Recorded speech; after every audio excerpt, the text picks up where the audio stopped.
Hello, c'est SoloDev. Bienvenue dans mon émission. Aujourd'hui, on va parler de la relation client. Alors, la relation client en ce qui concerne le développeur, essentiellement. Alors moi, pour rappel, ça fait une quinzaine d'années que je tripote des langages de programmation. J'en ai fait mon métier et étant actuellement le seul développeur de mon entreprise pour laquelle je suis employé, je ressens une certaine solitude. Et cette solitude, au lieu de la subir, bah, j'ai décidé d'en faire une force et de créer un podcast où je vais témoigner de mon ressenti, de mon expérience, de mes réflexions, partager aussi des astuces, etc. Et donc, en fait, là où peut-être je peux être utile pour vous, c'est j'ai traité avec pas mal de types de clients différents en informatique, en ce qui concerne différents types de projets, mais globalement, ça concernait du développement informatique de gestion, comme on dit, hein, de l'informatique de gestion, c'est-à-dire pas des jeux vidéo, pas des trucs bizarres, on va dire des logiciels sérieux, professionnels. Euh, mais ce ne sont pas les moins rigolos à faire. Il y a du fun à développer ce genre de choses. Et puis, on découvre toujours des choses. Et moi, c'est pour ça que j'aime mon métier, c'est que malgré les difficultés qu'il peut présenter, ça reste quand même quelque chose ouais, d'intéressant. Mais en fait, avant toute chose, je vais vous dire quelque chose auquel je pensais avant d'enregistrer et qui me paraît comme une évidence, c'est que si vraiment vous voulez avoir un travail qui vous plaît en tant que développeur, il faut que vos donneurs d'ordre, c'est-à-dire vos clients, votre patron, bon, parce qu'en fait, quand je vous dis clients, ça peut être vos patrons. Moi, par exemple, je suis embauché pour une boîte, mais moi, mes patrons, je les vois plus comme des clients que des patrons. En fait, j'ai une relation de presque commerciale avec eux, parce que en fait, eux, ils donnent pas d'ordre, c'est presque moi qui les donne, puisqu'en fait, c'est moi l'expert. Donc, à partir du moment où vous êtes expert de votre domaine, bah, les gens qui sont en face de vous, c'est, quelle que soit la casquette, finalement, des clients. Voilà. C'est ce qu'il faut comprendre. Et que si vous voulez être heureux, bah, prenez des gens qui savent de quoi ils parlent. Parce que je vais vous donner un truc simple à comprendre, c'est que si vous avez pour donneur d'ordre quelqu'un qui ne sait pas ce qu'il veut, quelqu'un qui, quelqu'un qui n'y connaît rien ou quelqu'un qui a été envoyé là pour remplir des fichiers Excel. Moi, j'ai déjà eu ce genre de chef, hein, justement. C'est une expérience que j'ai considérée comme douloureuse.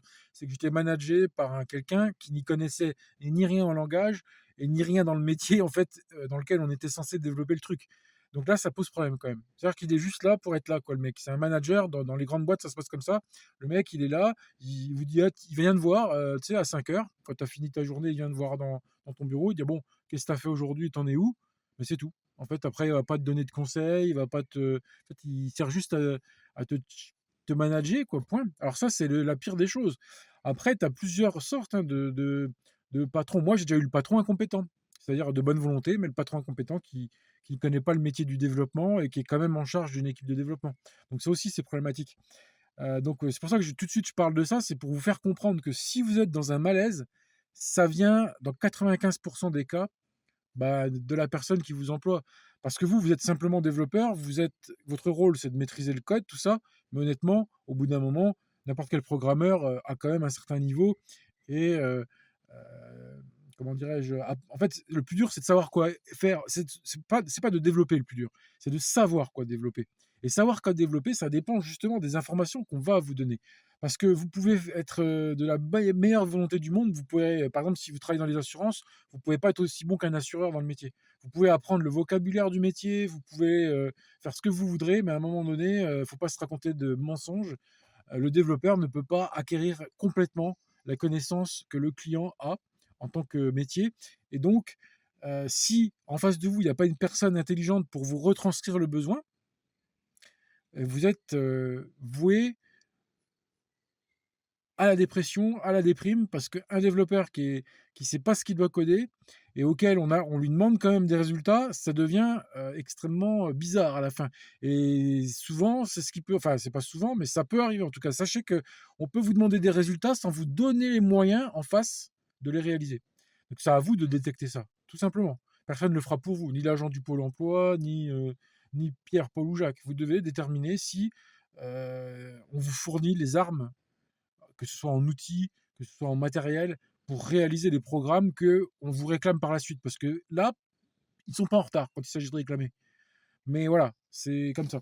Alors après, là, j'ai la chance en ce moment, dans l'entreprise où je suis depuis 2 ans, d'être en plutôt bonne relation avec mes employeurs parce que ce sont des gens qui sont dans une petite PME familiale. Ils sont 3 frères et ils ont hérité du business de leur père qui est maintenant à la retraite et les 3 ont repris. Alors la mère, elle qui était la femme du patron, de leur père, elle continue un peu de les aider et donc mais en tout cas, c'est eux qui ont repris les rênes et en fait, ils ont un état d'esprit assez relax.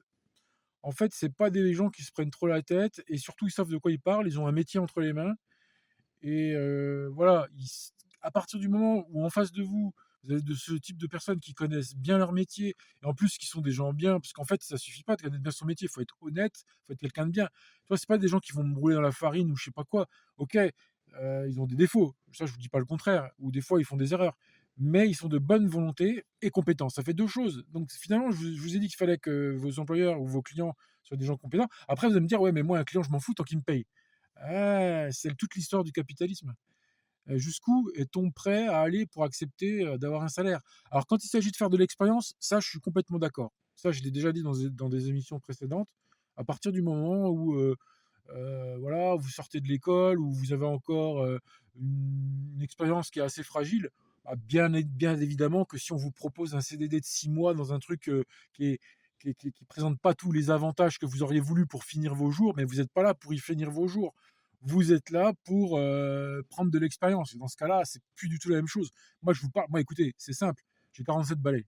Moi 47 balais, je vais pas, faire le café pour des mecs ou je sais pas quoi. Vous voyez ce que je veux dire? Parce qu'un stagiaire, il faut qu'il soit prêt des fois à aller loin, hein, pour son stage. Des fois, il faut vraiment, moralement j'entends, évidemment, c'est peut-être pas c'est une image de faire le café pour les gens, mais ce que je veux dire, c'est que quand on est dans certaines situations, une fois que vous avez signé, vous êtes dedans. À part si vous voulez démissionner et perdre tous vos chômages ou vous faire passer pour un con. Moi, j'ai jamais quitté un emploi, j'ai jamais démissionné de aucun emploi de ma vie. Et pourtant, des fois, je suis tombé sur des belles merdes. Soit on m'a proposé, alors dans certains cas, on m'a proposé une, comment dire, une rupture conventionnelle, mais j'aurais été jusqu'à la mort si on m'avait pas proposé, ce qui est une erreur. C'est-à-dire, n'allez pas au bout de la dépression pour dire: «Je suis le plus fort». Parce que moi, j'étais un peu ce genre de gars à dire: «Ouais, j'ai une tête de cochon, ça va pas dans le boulot, ça va mal, on s'entend mal avec la hiérarchie, machin, mais j'irai jusqu'au bout, jamais je ne démissionnerai. C'est vous qui» comme ça, en plus, j'aurai le chômage. Ça, c'est une attitude qui peut être dangereuse, et c'est pour ça qu'il faut l'éviter en amont. Moi, j'essaie de vous donner les armes pour vous faire comprendre que c'est un très beau métier, le développement, mais qui est source, quand ça va pas, d'énormément de souffrance. Heu, Parce qu'après, il y a des prérogatives qui sont justement qui vont au-delà du truc. C'est est-ce que vous allez continuer de percevoir du chômage? Est-ce que vous allez être mal vu dans votre CV? Est-ce que ci? Est-ce que ça? En fait, c'est souvent ces choses-là qui vont vous freiner de dire «merde» à un connard. En fait, si vous êtes en face d'un connard ou d'un incompétent ou je sais pas quoi, vous allez vous retenir à 2 fois en disant: «Bon, déjà j'ai une paye», bon déjà ce qui est pas si mal, voilà, ne nous plaignons pas, j'ai une paye, machin, OK, c'est la galère, je patauge, j'ai que des emmerdes, mais au moins j'ai une paye. Et puis, arrivera le moment où vous tomberez malade. Et puis là, il sera trop tard. En fait, parce que souvent, il y a un point de non-retour et ce point de non-retour, il est extrêmement connu et documenté. On en a parlé souvent sur toutes les chaînes de télé. Ça s'appelle le burn-out. Donc, ben, il y a rien de. En fait, burn-out, c'est simplement quoi? C'est une dépression que tu te caches à toi-même, mais qui finit par, à un moment donné, reprendre le pouvoir sur ton corps. Parce qu'à un moment donné, la psyché, quand elle n'est pas soignée, la psyché, c'est le corps qui se contamine. L'esprit contamine le corps. Bon, alors, avant d'en arriver là, il en faut. Moi, franchement, j'avais le cuir qui était dur en étant jeune. Mais je sais une chose, c'est qu'arrivé maintenant à la 47 ans, un jour j'en aurai 50, peut-être 55. Tu sais, à cet âge-là, tu n'as plus la même résistance en fait, hein. Et je vois que même dans un travail qui se passe bien, bah, des fois, ça me gonfle, des fois. Parce que ça se passe pas tout seul. En fait, même là, si vous voulez, je peux rien reprocher à mon métier. Je peux rien reprocher à mes employeurs ni rien. Le projet est super sympa, les technos, c'est moi qui les ai choisis, elles sont super sympas, c'est du .NET, Blazor, tout ce que tu voudras, MySQL, j'ai tout choisi, bon bref. Mais des fois, ça c'est gonflant. Alors t'imagines quand tu fais ce métier-là, mais dans un truc où il y a une toxicité qui va au-delà du, comment dire, du frottement habituel d'un travail. Parce que déjà un travail, ça frotte de toute façon. Un travail, tu là, c'est à longueur d'année. C'est pas comme quand tu vas au parc d'attractions. Mais je te garantis que si tous les jours tu allais au parc d'attractions faire le grand 8, à la fin, le grand 8, tu aurais envie de le démonter avec une pelleteuse géante, tu vois. Tu arrives, tu démontes tout, quoi. Si, tu vois ce que je veux dire. Mais quand tu vois une fois dans l'année, c'est cool. Bah, le problème du boulot, c'est ça, c'est que faire un truc tous les jours à longueur d'année, bah forcément, il y a des jours où ça frotte, ça pique, tu vois. Donc il faut que tu comprennes que tes clients, c'est pas eux qui vont te choisir, c'est toi qui dois les choisir à partir d'un certain moment. Comme je t'ai expliqué, il y a un moment, des fois, si tu as besoin d'argent ou si tu as besoin mais en dehors de ça, tu vois, quand tu arrives, moi, par exemple, j'ai plus besoin de. Moi, si vous voulez, je dépasse les quotas qui sont demandés quand il s'agit de recrutement. Je peux même faire peur tellement j'ai d'expérience. Il y en a certains, ils vont se dire, bah tiens, mais combien il va demander ou je sais pas quoi. En fait, si tu veux, presque, des fois, je serais presque obligé de cacher que j'ai autant d'expérience parce que quand tu deviens un vieux développeur, tu connais toutes les astuces du métier, tu connais toutes les roublardises et puis tu te laisses plus embobiner par tu sais, des campagnes de recrutement. Parce qu'en fait, si tu veux, des fois, je vais te dire un truc, les questionnaires qu'ils font faire, des fois, tu sais, dans des entretiens, tout ça, qui sont quand même d'un niveau assez costaud parfois, c'est pour te déstabiliser, pour te montrer que tu es en infériorité. Mais en fait, on va pas vraiment te juger sur ce que tu es vraiment ou ce que tu peux apporter. C'est un peu, on va te juger sur des critères qui ne sont pas nécessairement représentatifs de ce que tu vas apporter une fois que tu seras en poste. Non, non, non, c'est pas ça. Je suis désolé, quand tu fais des QCM à répondre à des trucs complètement. Alors, ça juge de ta connaissance globale d'un langage. Et c'est vrai que dans 99% des cas, c'est un signal fort que tu envoies en maîtrisant le langage. Mais pas toujours. Mais c'est vrai que je me les remets à leur place. Eux, ils ont des gens à recruter et ils vont tester à la connaissance par exemple, le langage .NET. C'est un langage qui comporte plusieurs éléments, plusieurs chapitres, plusieurs machins. Et il faut que tu sois un peu bon en tout. Et ça les rassurera minimum. Mais ce que je veux dire, c'est que un mec qui est un peu pas sûr de lui au niveau langage parce que justement il est débutant, il va être effrayé. Et ils vont pouvoir tirer parti de ça en disant, tu vois, t'es un jeune. Donc on va pas te payer, tu vois, au QCM, t'as eu que 75 sur 100. Tu vois, ce que je veux dire, c'est une espèce d'arme de pression quelque part.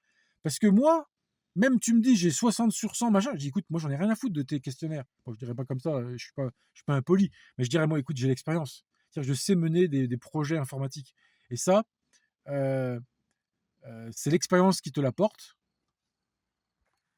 Et donc, tiens, je vais donner un exemple. Imaginons que demain, je cherche un emploi en Python. Voilà. Alors, Python, je suis une grosse crêpe. Tu vois, je suis une grosse crêpe Suzette, hein. Même pas de Nutella, pas de chantilly. Crêpe Suzette, crêpe au sucre. Je suis nul. Après, j'ai fait une petite formation Python, mais tu vois, moi, je suis tellement habitué à .NET que tu vois, ça me pique les yeux, Python. Alors qu'en fait, c'est un beau langage, j'admets. Donc demain, si je devais bosser là-dedans, il me ferait passer un test en Python. Et me dirait, mais t'es pas très fort là-dedans. Je fais, ouais, mais écoutez, ça pourra s'arranger. Déjà, premièrement, à notre époque, on peut être aidé par l'IA.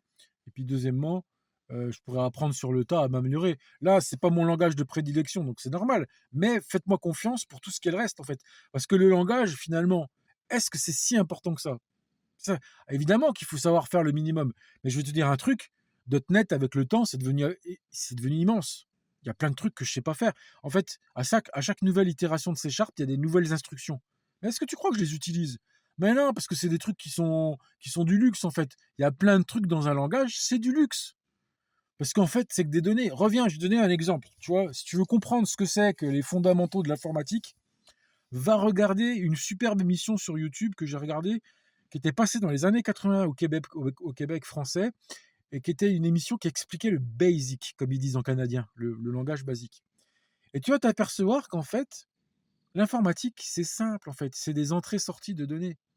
Tu vois, c'est des entrées que tu tapais au clavier et l'ordinateur te répondait. C'était ça le basique dans les années 80. Et pourtant, tu faisais des choses assez puissantes avec. Hein. Tu vois, franchement, il faut savoir un truc, c'est que même dans le langage basique, il y a une instruction qui permet de faire un petit peu comme une base de données. C'est l'instruction qui s'appelle data. Et donc, en fait, basique, pourtant, qui est un langage vraiment de banni, enfin, qui n'est pas évolué, comme les langages de maintenant, tu vois, avec le C Sharp, on a des trucs de fou, quoi.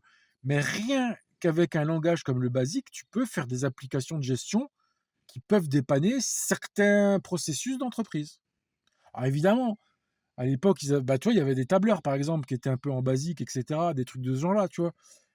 Mais ou simplement, tu pouvais coder toi-même ton application pour gérer tes CD, tu vois. À l'époque, le basique, c'était plus pour les gens qui voulaient eux-mêmes appliquer, tu vois,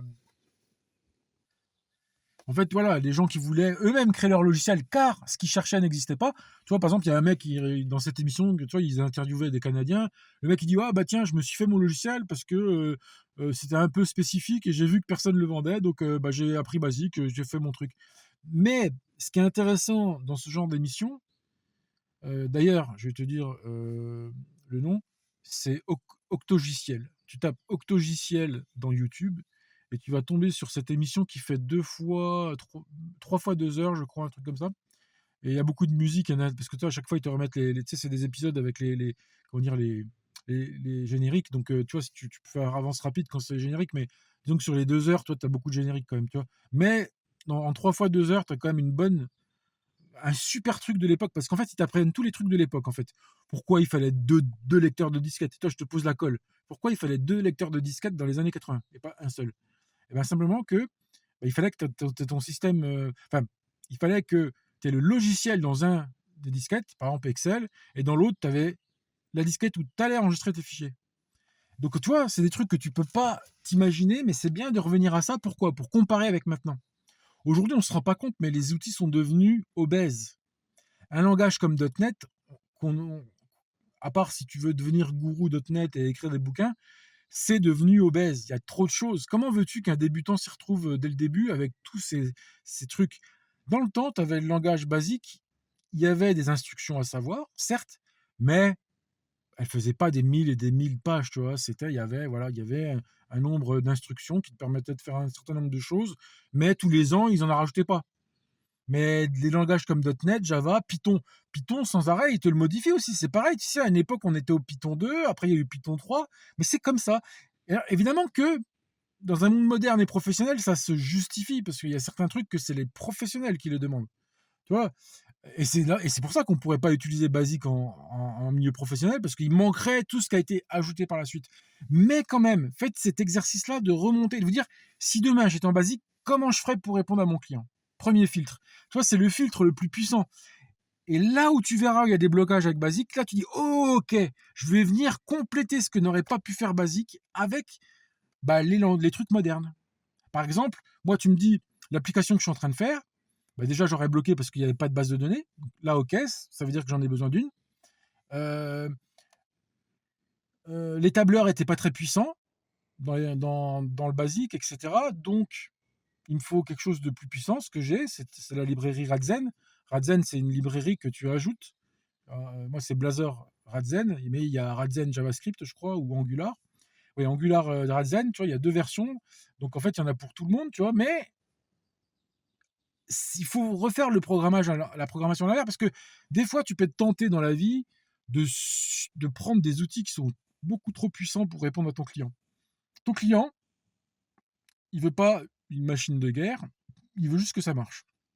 Mais toi, aujourd'hui, avec tous les outils qu'il a, tout ça, tu peux te tenter de... Moi, ça va, comme quand je suis arrivé il y a 2 ans dans ce poste-là, par exemple, on m'a dit, voilà, ta carte blanche, sauf qu'il y a quand même de l'existant, donc j'ai regardé ce qu'il y avait dans l'existant, mais il n'y avait rien de prolongeable en tant que tel. Il y avait des applications en VBNet, il y avait des scripts, enfin il y avait des fichiers LibreOffice avec des scripts dedans en basique. Justement, basique, le basique existe toujours à notre époque, mais pas de la même manière. C'est le basique qu'il y a dans LibreOffice ou bien dans Excel, c'est encore un basique qui est assez différent de celui qu'il y avait par exemple dans le temps sur un CPC 664 ou sur un Commodore 64. C'est des ordinateurs que mes cousins avaient et que j'ai découvert chez mes cousins quand j'étais petit, mais essentiellement on faisait du jeu à l'époque. Moi, je savais pas trop programmer tout ça, mais en vérité, il existe toujours l'esprit basique à l'intérieur des tableurs pour faire des macros. Voilà, pour faire ce qu'on appelle des macros, des trucs comme ça. Mais c'est vite limité. Et c'est pour ça qu'on passe à des trucs supérieurs. Parce que sinon, on ferait tout dans Excel. Tu vois, si Excel n'était pas limité quelque part et que le basique, enfin le langage VBA, ça s'appelle le VBA, je crois, Visual Basic, qui est inclus dans le Excel, si il pouvait tout faire, eh ben, on serait resté dedans. Tu vois. Mais non, on a besoin d'aller beaucoup plus loin. Et c'est pour ça qu'on a besoin de professionnels du développement. Parce que je vais donner un exemple. Dans ma boîte, il y a un petit gars qui a plusieurs casquettes. Et il fait un peu de VBA, il fait un peu de script, machin. Mais il pourrait pas faire ce que je fais, tu vois. Ok, des fois, il dépanne parce qu'il y a un script qu'il faut que le script, il prenne un fichier, il le transforme dans un CSV. Bon, des trucs simples. Ben, il est quand même... bon, c'est tout à son honneur, hein, je critique pas. Mais c'est pour expliquer, en fait, les degrés de compétences. toi, ne va pas t'imaginer que si tu as simplement, le degré là de savoir faire des scripts que tu vas être un grand développeur. Il y en a, ils s'y croient. Il y en a, ils se pensent parce qu'ils sont capables de bidouiller des petits trucs, des petits machins, qu'ils vont être capables de créer une application en objet avec, une bonne, tu vois, des bonnes attitudes de programmation. Parce que derrière ta programmation, il y a pas que le visuel qui compte de ce que tu rends. Il y a comment tu le fais. Et c'est un reproche qu'on faisait d'ailleurs au Basic dans le temps, c'était qu'il était assez laid en termes d'organisation du code. Tu regardais un programme basique droit dans les yeux et c'est comme s'il te faisait un énorme fuck en te disant je suis un code spaghetti, comme on disait. Et même quand tu faisais des efforts pour bien organiser, à la fin, ça restait quand même. En fait, le secret du basique, c'est qu'il faut éviter une instruction qui fout une merde, une pagaille dans ton code, qui est l'instruction goto. L'instruction goto en basique, c'est une instruction parce qu'en fait, tout est par ligne en fait en basique. Et ça t'envoie vers une ligne en particulier de ton code si tu fais goto. Et le problème, c'est que c'est pas très lisible, parce qu'après, c'est ce qu'on appelle du code spaghetti. Tu as un goto qui va là, mais après, alors que normalement, dans un langage qui est bien organisé, dans un code qui est bien organisé, on ne te dit pas va là-bas, tu vois. À la limite, si, c'est-à-dire s'il y a une fonction qui est appelée, avec Visual Studio, tu peux faire clic droit, par exemple, et dire atteindre la fonction pour que tu ailles voir ce qu'il y a dedans. Mais là, c'est même pas encapsulé, c'est un endroit du code. C'est-à-dire, on t'envoie dans un autre endroit du code, on t'envoie pas forcément dans une autre fonction. Et c'est pour ça qu'après, ils ont introduit la notion de fonction dans Basic. Mais au tout départ, il a été beaucoup critiqué parce qu'à l'époque, les gens s'imaginaient qu'on pouvait faire des goto alors qu'il y a une autre instruction qui est beaucoup mieux, justement, qui est GoSub. GoSub, c'est au lieu de dire va à un endroit du code, n'importe lequel, tu vas à cette fonction-là. Et au lieu de dire GoSub avec la ligne, ils ont même inventé après le nom de fonction. Ils ont dit, bon ben, maintenant il y a le nom. Mais au tout départ, dans le basique, ils ne savaient même pas ce que c'était qu'un nom de fonction. Ils savaient, voilà, c'était soit GoSub, soit GoTo.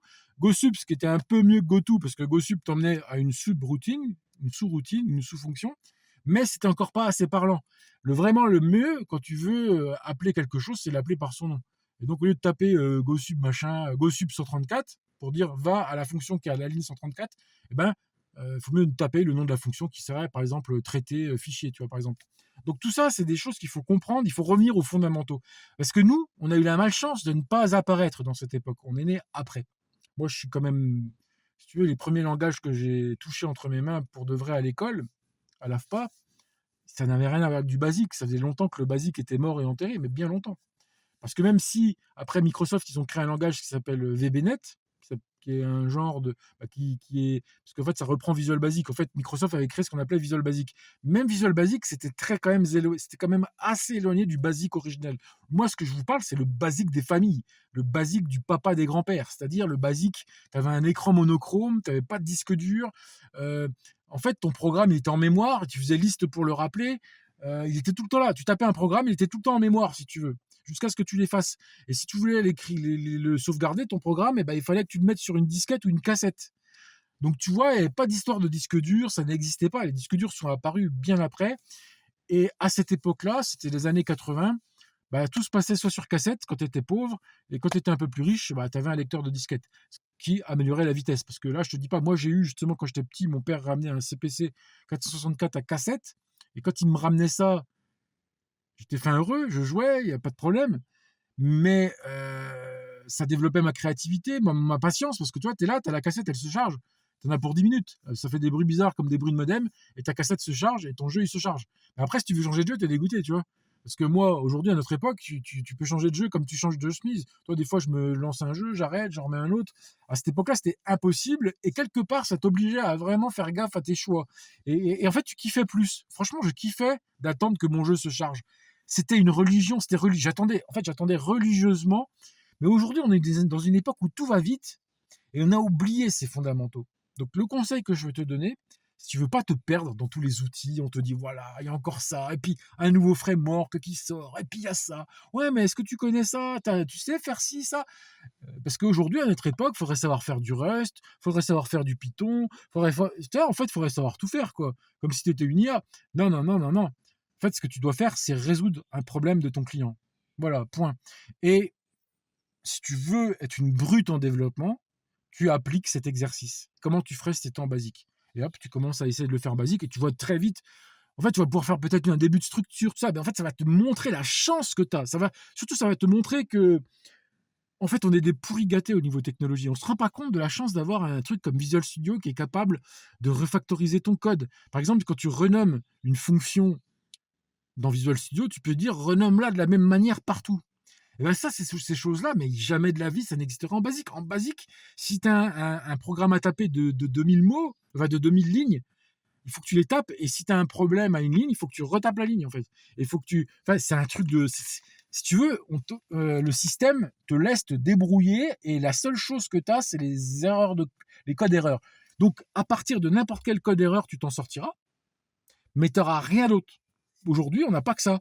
Si tu veux, aujourd'hui, on n'a pas que les codes erreurs et les codes de bug pour développer. On a les outils intégrés. Et ça, c'est du luxe comparé à cette époque.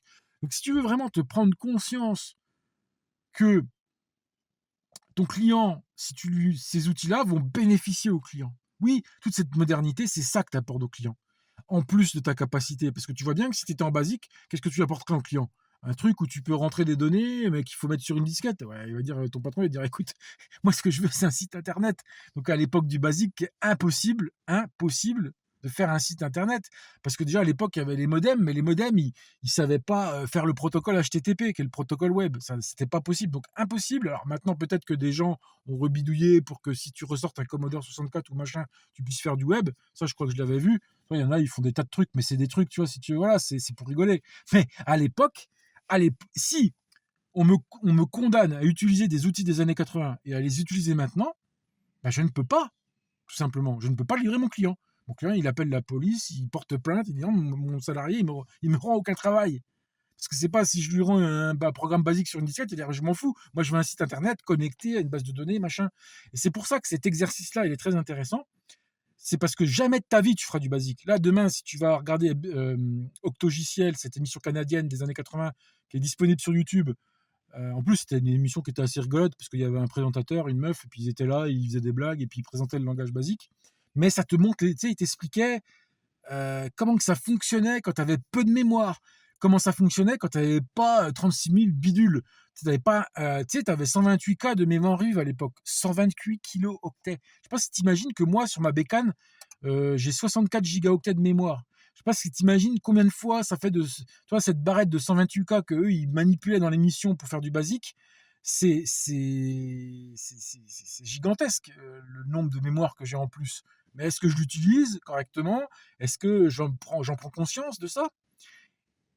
Et donc, c'est pour te dire que ne te laisse pas envahir par la technique. Ne te laisse pas envahir par les problèmes métiers. Parce que c'est pareil. Les problèmes métiers du client, tu les régleras pas plus en basique qu'en .NET. Pas plus dans un ancien modèle. Ce que je veux dire, c'est pas les problématiques. Comment expliquer ça? Quand un client ne sait pas ce qu'il veut, quel que soit le langage, tu ne sauras pas répondre toi-même. Si ton client veut tout casser du jour au lendemain ou toutes les semaines, il veut casser le module, il veut casser les modules, que tu prennes basique ou machin. Mais justement, c'est un bon filtre. C'est-à-dire que le filtre de la technologie te permet de te faire apparaître devant tes yeux ce qui est vraiment nécessaire à l'exécution de la solution que tu vas proposer. Si tu commences par un truc super puissant, tu dis à l'IA, tiens, qu'est-ce que tu ferais? L'IA, elle va te sortir vraiment les dernières technos et toi, tu vas pas comprendre le raisonnement derrière. Mais il y a un raisonnement, si tu veux offrir des solutions à ton client, il faut il y ait un raisonnement du plus simple vers le plus compliqué et non pas l'inverse. En fait, c'est ça qui est très important de comprendre dans l'informatique, c'est que à partir du moment où tu sautes une étape de complexité, c'est-à-dire que tu commences par livrer une solution complexe en version bêta, au lieu d'être passé par un truc un peu plus simpliste, tu te mets ce qu'on appelle, tu te mets en danger. Alors je ne sais pas comment ça s'appelle. Je sais qu'il y a certains mots qui veulent dire que tu as fait le con. Par exemple, la dette technique, c'est un mot qui dit bon, bah, mon gars, vous avez chié dans le projet. Alors est-ce que c'est parce qu'il y a des. Tu vois, mais ça peut être différentes raisons. Et je ne pense pas que ce soit ça le mot. Je ne sais pas s'il y en a un. Mais ce que je veux exprimer, c'est que si en guise de prototype de départ, tu livres le contraire d'un MVP, toute personne qui livre un produit, qui livre n'importe quoi, commence toujours par un MVP. Mais le problème avec les outils actuels et notre tendance à demander à l'IA de vibe coder nos idées, c'est que, voilà, il faut, à la limite, tiens, voilà, un truc super intéressant, il faudrait que tu trouves une IA qui soit capable de vibe coder en basique. Et tu dis, voilà, code-moi. Alors peut-être pas, toi, tu vas par exemple, on te demande de faire un site internet, tu dis pas ça. Tu dis code-moi en basique, tu sais, un logiciel qui serait une approche un peu de ce que tu ferais si tu étais. En fait, un truc qui ressemble au site, mais sans en être un. Tu vois, si tu devais retranscrire en basique ton logiciel et que tu enlèves certaines parties qui sont pas possibles à l'époque, tu enlèves la couche internet, tu enlèves la couche base de données, tout ça, mais à la fin, on peut toujours faire quelque chose en basique. Tu vois ce que je veux dire? Il y a le squelette. Et c'est ce squelette-là qui vaut de l'or. Ce squelette-là, c'est quelle solution tu fournirais à ton client si tu avais le langage le plus simpliste au monde. Il n'y a pas en dessous. Après, il y a Assembler, mais Assembler, c'est pas un langage qui te permettra de faire aussi rapidement des choses. Le langage le plus simple et le plus rapide et le plus rudimentaire, c'est Basic. Pourquoi? Parce qu'il met à disposition quand même des trucs évolués que l'Assembler n'aura pas. L'Assembler, pour rappel, c'est le langage des processeurs. Mais là, avec Basic, tu es quand même capable de rendre un petit programme en Basic, comme on dit, bien sympathique. Avec un programme en Basic, tu peux faire énormément de choses. Par exemple, tu peux faire un jeu d'échecs, tu peux faire des jeux vidéo, tu peux faire. En fait, c'est pas limité en termes de, comment dirais-je, d'intelligence, c'est limité en termes de ressources. Attention, il faut bien distinguer les deux. Donc en fait, si tu commences à prototyper ton truc en Basic, tu vas en ressortir, comment dirais-je, l'intelligence dénué des problèmes de ressources. Parce que souvent, on s'attelle à des problèmes de ressources. Base de données, c'est un problème de ressources. Tu vois, parce qu'au final, si tu mets les trucs sur un fichier JSON ou dans une base de données, tu vois, ou sur une disquette ou une base de données, tes données, elles sont stockées. Tu vois ce que je veux dire? Après, elles ne seront pas structurées de la même manière, etc. Mais on s'en fout. Quand tu commences à faire un truc en basique, évidemment que tu n'auras pas tous les outils de ressources modernes. Parce que finalement, la couche HTTP d'Internet, c'est une surcouche moderne qu'il n'y avait peut-être pas à l'époque, mais ce qu'il faut comprendre, c'est qu'à l'époque, ça n'empêchait pas ces gens-là de faire des programmes extrêmement intéressants. Je donne un exemple. Le mec, il était interviewé dans cette émission, j'y reviens toujours, avec Octogiciel. Le mec, il disait, ouais, j'ai programmé un truc qui fait presque de la concurrence à la NASA. C'est une application qui calcule les planètes, les étoiles, les bidules. Le mec, il dit, voilà, j'ai programmé ça comme ça. Bon, je sais pas dans quel cadre, hein, je sais pas si c'était un pro, machin. Mais voilà ce qu'on peut faire quand même. Tu vois ce que je veux dire? Tu peux quand même faire avec un truc en basique, tu peux quand même envoyer du bois, quoi. Ça n'empêche pas. Et donc, moi, maintenant, c'est ce que je vais faire. Bah, tu vois, c'est quelque chose que j'ai découvert, parce que toi, cette émission-là, sur le basique, je l'ai découvert, tu vois, récemment, tu vois, il y a 2 semaines, même pas, il y a une semaine. Puis je l'ai regardé, tu vois, en plusieurs fois. Tu vois, il faut y aller mollo, tu vois. Il ne faut pas regarder 6 heures d'affilée, mais tu vois, tous les matins, je me regardais un bout, tu vois. Moi, de toute façon, tous les matins, je me forme. C'est ma technique. Je me lève le matin, pour me réveiller, je me fous des leçons de programmation. C'est le meilleur moment. Tu es réceptif, c'est le meilleur moment de la journée. Je fais ma leçon d'anglais aussi sur Duolingo. Le matin, tu es vachement frais et réceptif. Donc, c'est là qu'il faut faire tes leçons de tout, quoi. Et donc, voilà. Et en fait, ce que j'ai compris, c'est que si tu veux retirer facilement l'intelligence de ce qu'on te demande, de ce que le client te demande de faire, comment d'essayer de le faire en basique. Parce que là, tu vas être dénué, il y a la légèreté sera de mise, la légèreté est inclue obligatoire, si tu veux, elle est, comment on appelle ça, elle est consécutive de l'environnement, elle est inclue dans l'environnement, donc en fait, tu peux pas te louper sur ça justement, tu vois, tu peux pas te louper sur une histoire de ressources, parce que les ressources, ça peut toujours s'ajouter après. Toi, il faut pas confondre ressources et intelligence. Et le problème, des fois, c'est qu'on est vite fait tenter de mélanger les deux. Tu vas partir sur une solution technique, parce que dans ta tête, tu mélanges ressources et intelligence. Tu vas partir sur, ah tiens, je vais prendre ce truc-là, machin, bidule. Mais oui, mais est-ce que tu as réfléchi à l'intelligence du truc? C'est ça le plus important. Parce que si dès le départ, ta solution, elle est bien pensée, il ne peut plus rien t'arriver. Tu ne peux que ajouter ou enlever des éléments de ressources. Toi, un programme qui est bien fait, tu peux retirer la couche data pour la remplacer par une autre couche de base de données. Tu peux remplacer la lecture d'un CD par la lecture d'un DVD. Tu vois ce que je veux dire? C'est rien ça, tu vois? Par contre, si c'est mal goupillé, OK, tu as de la puissance dès le départ dans ton appli, tu as de la ressource, tu as plein de trucs, tu as des bidules dans tous les sens, mais tu pas l'intelligence en dessous. Alors OK, ça fait le job visuel, ça fait croire à tout le monde que tu as un boss, que tu as un truc qui est là, qui fait appel à plein de trucs.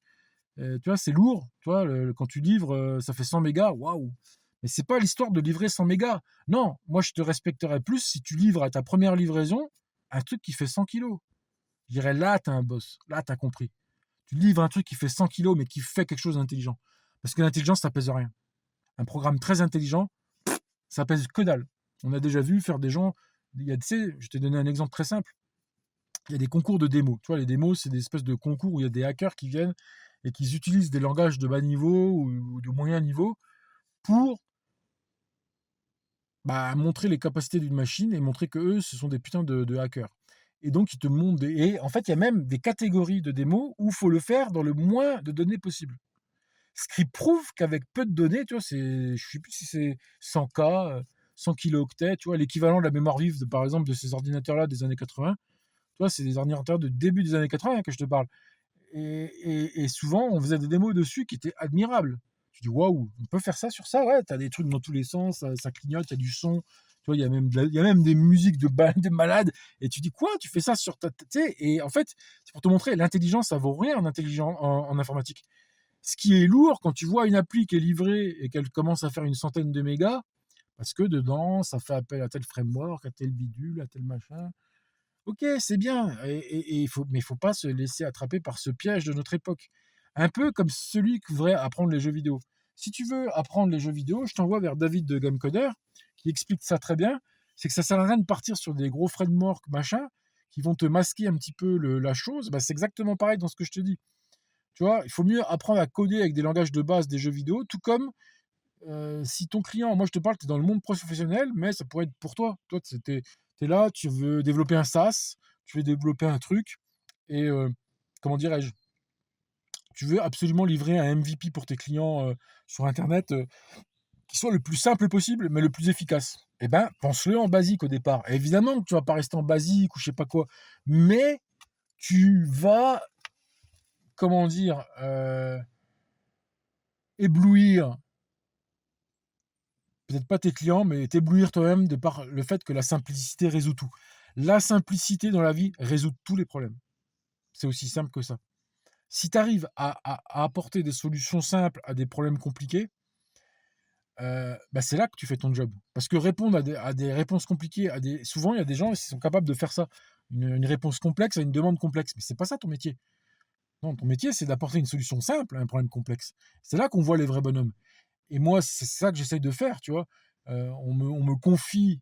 Alors, je sais pas si j'y arriverai, je sais pas si je fais de la meilleure manière, je sais pas si je suis pas un gogol, j'en sais rien, je peux pas vous le dire. Parce que pour l'instant, il est trop tôt. Mon appli, elle est encore pas vraiment finie, elle est pas encore en production, tu vois. Mais je pense qu'elle va y être dans quelques mois, tu vois. Et là, tu vois, c'est les finitions qu'on est en train de faire. On a fait le moteur. Mais justement, c'est ce que j'ai essayé de faire en faisant ce moteur-là de cette appli. C'est une structure. Alors à l'époque, j'ai pas eu cette idée-là de passer par le basique, mais j'avais quand même dans ma tête essayé de structurer ma solution comme étant une solution simple à un problème compliqué, qui peut se complexifier par la suite. Attention. C'est-à-dire qu'il faut que ta solution simple puisse accueillir la complexité. Mais ça, c'est quelque chose maintenant que j'ai compris, c'est le moteur de la vie. C'est que on peut toujours tout simplifier tout. Par exemple, tu veux, comment dire, remplir tes impôts. Selon la manière que tu vas t'y prendre, ça va être compliqué ou pas. Si c'est sûr que toi, tu es fatigué, il est 22h du soir et tu dis tiens, il me reste plus que 2 jours pour faire la feuille d'impôt, je suis en retard et que tu essaies de la faire comme ça vite fait, tu vois, remplir tes impôts comme ça sur le site à la dernière minute, ouais, là, tu risques de te prendre la tête. Mais si par exemple, tu l'as rempli en plusieurs fois, tu vois, moi, c'est ce que je fais. Tu vois, il y a plusieurs étapes dans la dans le, pour là, cette année, on est justement, c'est en ce moment. En ce moment, on est en train de. Bah, tu vois, il y a plusieurs modules dans la déclaration. Tu vois, machin, bidule, tu vois, il y a plusieurs formulaires, machin. Mais pourquoi faire tout le même jour? Tu vois, un jour, tu t'attaques à un formulaire, un autre jour, tu en fais un autre. Tu vois, ce que je veux dire, c'est que tout tout dans la vie, soit tu peux avaler la complexité, la prendre en pleine face, ou soit tu peux la déchiqueter comme un glouton.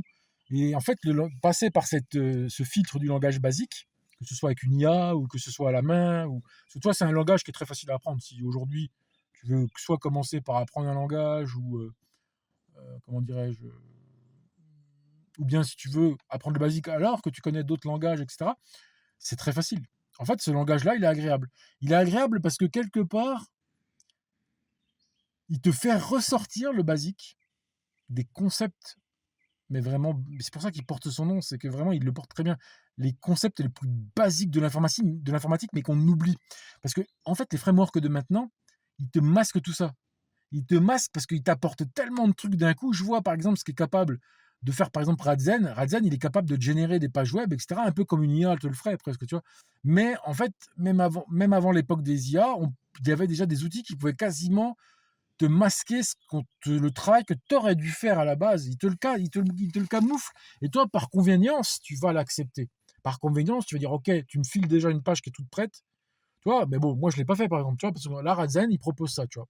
Il propose en payant. Et tu vois, nous, avec mon patron, on avait pris Radzen payant pour 1 an. Donc, j'aurais pu. Mais non, moi, je dis, non, non, non, moi, je vais coder tout seul. Non, non, non, il n'y a pas que l'outil va me coder mes pages, il va me faire. Non, non, j'ai pris ça comme exemple. Je dis, je veux voir comment toi tu fais, mais jamais je vais te demander de faire mes trucs. Non, mais ça va pas. Parce que moi, c'est beaucoup plus complexe.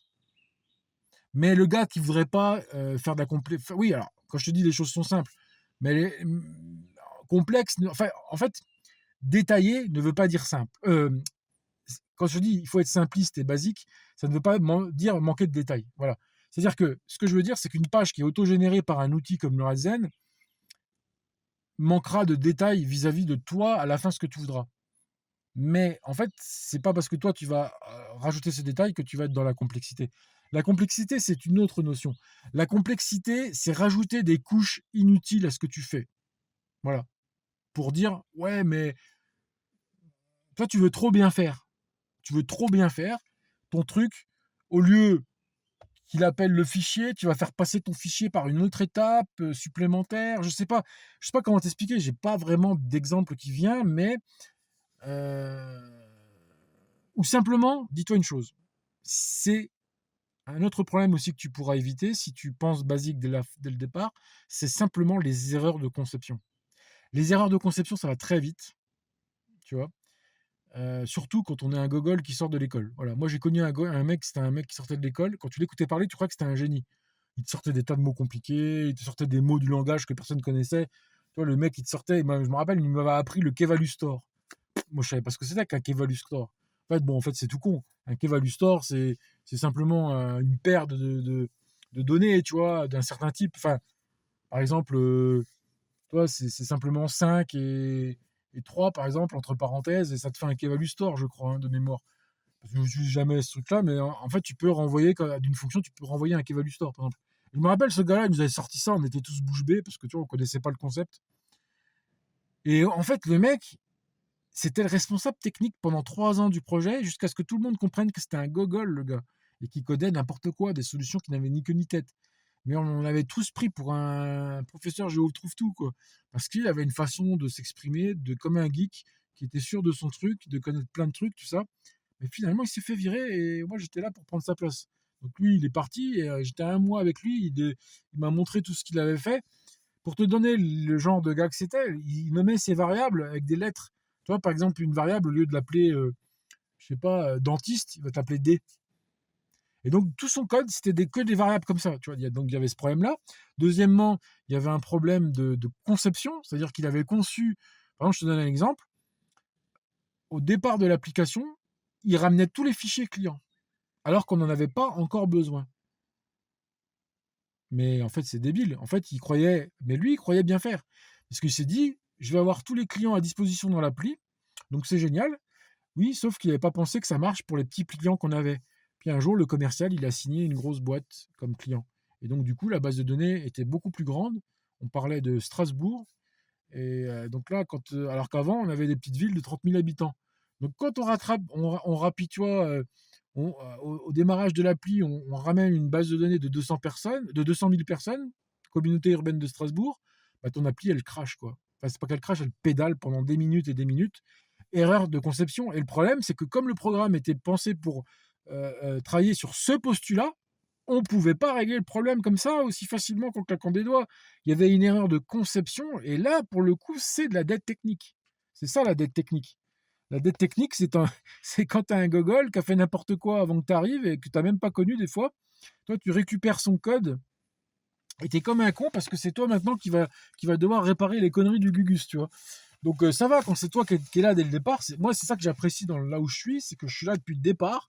et toute connerie ne sera que de ma faute. Alors c'est pour ça que j'ai réfléchi à 2 fois avant d'apporter de la complexité ou de faire une erreur de programmation.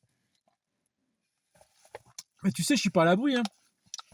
Après, je serai obligé de refaire. Si je m'aperçois que j'ai fait une connerie de conception, bah, je serai obligé de refaire des modules, puis c'est tout, pas le choix. Parce qu'en fait, moi, faut comprendre une chose, c'est que quand tu démarres un projet, tu sais pas où il va aller. Le projet, il va évoluer selon. Tiens, ce matin, j'étais en visioconférence avec mon responsable commercial, qui est un des 3 responsables de la boîte. Et il m'a encore sorti des tas de trucs que j'avais jamais pensé ou qu'on n'avait jamais évoqué, tu vois, surtout. Et donc, bah, il va bien falloir que mon application puisse accueillir ces choses dont on n'avait jamais parlé en 2 ans.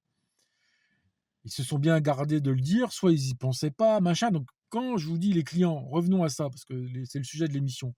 On a fait une grosse aparté sur la simplicité, sur les erreurs de conception, tout ça, mais revenons aux clients. Le clip, mais pourquoi c'est difficile? Parce que vraiment sur le papier, on essaie de tous faire bien, de passer par le filtre basique, comme je te dis, de faire le plus simple possible, tout ça. Mais ça n'enlève pas une chose, c'est que si je te dis un exemple, ah tiens, fais-moi une tondeuse, ok, une tondeuse à essence, tout ça. Mais au bout d'un an, une fois qu'elle est construite, je dis ah, je me suis trompé, c'est une tondeuse à batterie que je voulais. Le gars, tu vas le regarder, tu vas dire, t'es sûr de ce que tu es en train de dire là? Parce que là, je suis dans la merde. Mais en fait, un client, tu peux pas lui dire ça. Un client, tu sais quoi, un client, tu le regardes avec un grand sourire, tu fais ah, super, une batterie. Ah, je suis content. Tu sais, quand tu veux garder une bonne relation avec tes clients, faut pas leur dire mon Dieu, vous êtes cons, parce que dans leur tête, c'est pas ça. Dans leur tête, c'est simplement qu'ils ont ils ont une raison d'avoir oublié un truc ou d'avoir changé d'idée ou je sais pas, ou bien simplement ils ont peut-être fait exprès pour te tester en te disant tiens, au départ, ou des fois simplement, moi j'ai l'impression des fois ils m'en disaient le moins possible pour voir pour voir ce que j'allais proposer en fait, pour pas me polluer. Ça, c'est la philosophie de mes patrons. Mes patrons, ils veulent pas trop me polluer, donc ils m'en disent assez peu. Et c'est moi qui arrive en imaginant presque ce qu'eux auraient pu me dire. Je dis ouais, mais de ce que je comprends, normalement, ça va être ça ou ça. Et c'est vrai que c'est puissant. Donc en fait, ça peut être une bonne chose quand on vous en dit. Alors tiens, autre technique, je vais donner une technique. Si tes patrons connaissent pas ça et ils ont tendance à te donner trop de détails, et que toi, justement, tu as tendance à te laisser noyer, ce que tu fais, par exemple, si tu envoies un cahier des charges, le cahier des charges, tu le coupes en deux et tu cherches pas à savoir ce qu'il y a dans la deuxième moitié. Tu essayes de l'imaginer. Fais cet exercice-là. Parce que si si tu fais l'erreur, tu vas prendre ton cahier des charges, tu vas tout le lire, mais en fait, tu n'as pas passé par une étape cruciale, l'étape d'imagination. Et c'est pour ça aussi que je voulais tout à l'heure, en te faisant passer par le langage basique, c'est pour te faire passer par ce filtre de la créativité, en fait. J'en ai pas parlé jusque-là, mais la créativité, elle ne peut apparaître que si tu ne sais pas tout. Si on te dit tout, l'appli fera ci, l'appli fera ça, il y aura telle fenêtre, il y aura tel machin, à quel moment tu exerces ton intelligence? À aucun. Donc, du coup, tu es bloqué. Donc, ton cahier des charges, ne le lis surtout pas en entier. Tu peux le lire en entier, mais plus tard, quand tu auras fait cet exercice. Parce que tu verras que tu seras extrêmement puissant. Une fois que tu lis cette première moitié de ton cahier des charges, un cahier des charges, c'est un truc qui décrit ce que ce sera l'appli. Et des fois, il y a des boîtes, elles te donnent un entier cahier des charges. Moi, j'ai déjà vu ça. Tu vois, par exemple, moi, j'avais un collègue, il avait travaillé pour l'Office national des forêts, et c'était un gros projet à Nancy, tout ça. Et la boîte, elle lui a donné un gros cahier des charges, mais bon, c'est vrai qu'il était un peu pourri le cahier des charges parce que après, ils étaient tout le temps en train de le modifier. C'est ça qui est rigolo. Toi, je te parlais, alors là, c'était client pet couille de chez pet couille. Au départ, tu as un beau cahier des charges qui est signé, validé, et tous les 4 matins, ouais, mais non, finalement, on a réfléchi, il faut changer. Ouais, mais toi, tu es en perpétuel remoulinage, en fait. Tu es en train de remouliner. Et d'ailleurs, le développeur là, il a fait une dépression, il a fait un burn-out, tu vois. Et il a fait une rupture conventionnelle avec la boîte parce que il était pris au piège avec l'ONF. Ça se passait très bien avant qu'il récupère ce client-là. C'est pour ça, le sujet des clients en informatique, c'est pas rien, hein. Puis des fois, tu n'auras pas le choix, hein. Parce que moi, le gars que je vous parle, on était tous les deux en CDI dans une SS2I qui fabriquait son propre logiciel. Et donc, ce logiciel, ils le vendaient, mais en parallèle, ils avaient voulu prendre un autre client qui avait rien à voir du tout avec leur appli principale. Et ils ont confié ça à notre ami Jérôme. Alors au début, Jérôme était content. Puis après, quand il a vu que l'ONF, c'était des Mongols, des gros Mongols en fait. C'est-à-dire qu'il reprochait aux développeurs que ça mette du temps. Mais ces changements temporels, ces adjonctions temporelles n'était que l'issue des demandes de modification de ce dit client. Et le problème, c'est que tu peux même pas lui dire en face au client, parce que c'est lui qui a raison. Et le client, bah, devient vite imbuvable, mais comme tu peux rien faire, c'est ta santé qui en pâtit. Ouais, parce que tu vas pas même si tu le penses que ce sont des connards, même si c'est pas légal, tout à fait légal ce qu'ils font, même si c'est pas très respectueux, très moral, bref, tout ce que tu voudras. Quand Jérôme allait se rendre à l'ONF, c'était des entretiens où ils arrivaient, il y avait 15 gugus autour de la table. Toi, c'est des big réunions comme ça où tu arrives, tu as 15 gugus autour de la table et toi, tu es là, tu es le développeur, tu es face à ces 15 gugus. Je sais pas si tu imagines. D'ailleurs, moi, je l'ai vécu, ça. Tu vois, moi, un coup, j'avais EDF, j'étais parti jusqu'à je sais plus où, près de Nantes, tu vois, EDF près de Nantes, là, tu vois, c'est à 30 km de Nantes, je sais pas quoi. Tu vois, j'étais en comité. Quand tu arrives en comité, t'as plein de gugus dans la pièce, tu sais même pas qui c'est. Toi, tu viens, ça fait. Tu sais, d'habitude, je traitais toujours avec un responsable. Et puis là, bon, tu arrives en réunion, que des gars que tu connais pas, et ils te sortent des tas de questions, des tas de machins, et l'appli, et bidule. Écoutez, moi, en fait, ce que tu fais, c'est que tu essaies de montrer bonne allure, mais il n'y a rien de fécond qui ressort de ce genre de réunion. C'est des réunions où les gens se montrent, tu vois, tu as des tas de services, tu as des tas de gugus, mais il n'y a rien de spécial qui en ressort, pas vraiment du concret, c'est juste une bataille de quéquettes, quoi, en fait. C'est une bataille de quéquettes où tout le monde aime. Parce qu'en fait, le développeur, c'est lui qui a le dernier mot. Faut pas oublier un truc, hein, les gars. N'oubliez jamais une chose. Quoi qu'on te demande, à la fin, c'est toi qui vas le livrer ou pas. C'est toi qui vas décider de telle ou telle solution. Donc en fait, tout le monde peut faire les perlimpinpins, les rebelles, mettre un chapeau, se rouler par terre, rien à foutre. C'est, tu vois, donc faut pas, n'ayez pas peur. En fait, moi, c'est ça que j'aime bien dans ce métier. T'es développeur, t'es le boss. À part si t'es plusieurs développeurs, parce que là, du coup, t'es en compétition, enfin pas en compétition, t'es en collaboration et en, comment on appelle ça. Il faut, là, vraiment, tu vas devoir discuter, tu vois, comment on appelle ça? J'ai oublié le nom. Dites-moi. Putain, j'ai oublié le mot. Mais quand tu dois gérer avec des gens des décisions ensemble, communes. C'est pas comme si tu es le seul développeur. Moi, là, actuellement, je suis le seul développeur, donc en ce qui concerne la technique, dans 99% des cas, j'ai pas à négocier. Voilà, c'est ça le mot. Mais quand tu es dans une équipe de dev, bah, souvent, il y a des trucs techniques, il faut le négocier. Moi, je me rappelle très bien, notre responsable dans ma dernière boîte, avant d'arriver là, ou dans une des dernières, notre responsable technique que j'adorais, parce que c'est un super technicien, il était hyper rigoureux, il passait toujours derrière nous pour refaire les classes, pour refaire les fonctions, parce que lui, vraiment, c'était un putain de psychopathe là-dessus, quoi. Il était vraiment tac, mais c'était le responsable technique, tu vois. Mais il était opposé à Blazor. Et tu vois, si je respecte ce gars-là dans ce qu'il dit, bah, je prends pas les technos que j'ai pris aujourd'hui. Sauf que ces technologies m'arrangent bien et que j'ai rien, aucun reproche à leur faire. Mais lui, dans ce contexte-là, il n'en voulait pas. Alors que moi, je les prends. Donc, si tu veux, même un super gars technique comme lui peut avoir des mauvaises idées. Pour moi, sur ça, il se trompait. Il disait, ouais, Blazor, bidule, tu contrôles pas tout, il y a du code qui est généré. Oui, c'est vrai, il y a du code qui est un peu généré par derrière, c'est vrai. Mais franchement, pour des applications de gestion, ça passe, quoi. Tu vois, évidemment, si tu es en train de développer des trucs qui sont hors du commun, tu vois, ouais, je veux bien que tu dois pas trop prendre de code généré. Oui, dans Blazor, il y a beaucoup de code généré, enfin de code que tu vois pas, qui est masqué. C'est pas qu'il est généré, mais comment t'expliquer, il y a des sous-couches en fait. Tu as des sous-couches en JavaScript en fait. .NET appelle du JavaScript, un langage que personne aime, ou que ceux qui aiment ne le disent pas en public. Mais en tout cas, moi, j'aime pas trop JavaScript. Pourtant, je reconnais ses valeurs, je reconnais sa puissance. Mais c'est beaucoup plus agréable. D'ailleurs, c'est ce que fait Angular. Je suis désolé, Angular, il te masque JavaScript. Tu vois, c'est le même principe. Pourquoi tout le monde s'amuse à le masquer? Il y a Angular, il y a Blazor, il y a, comment on appelle ça, le truc de Facebook, puis il y a, tu vois, il y a plein de trucs, quoi. Il y a Vue, il y a plein de trucs qui masquent JS. Il y a bien une raison.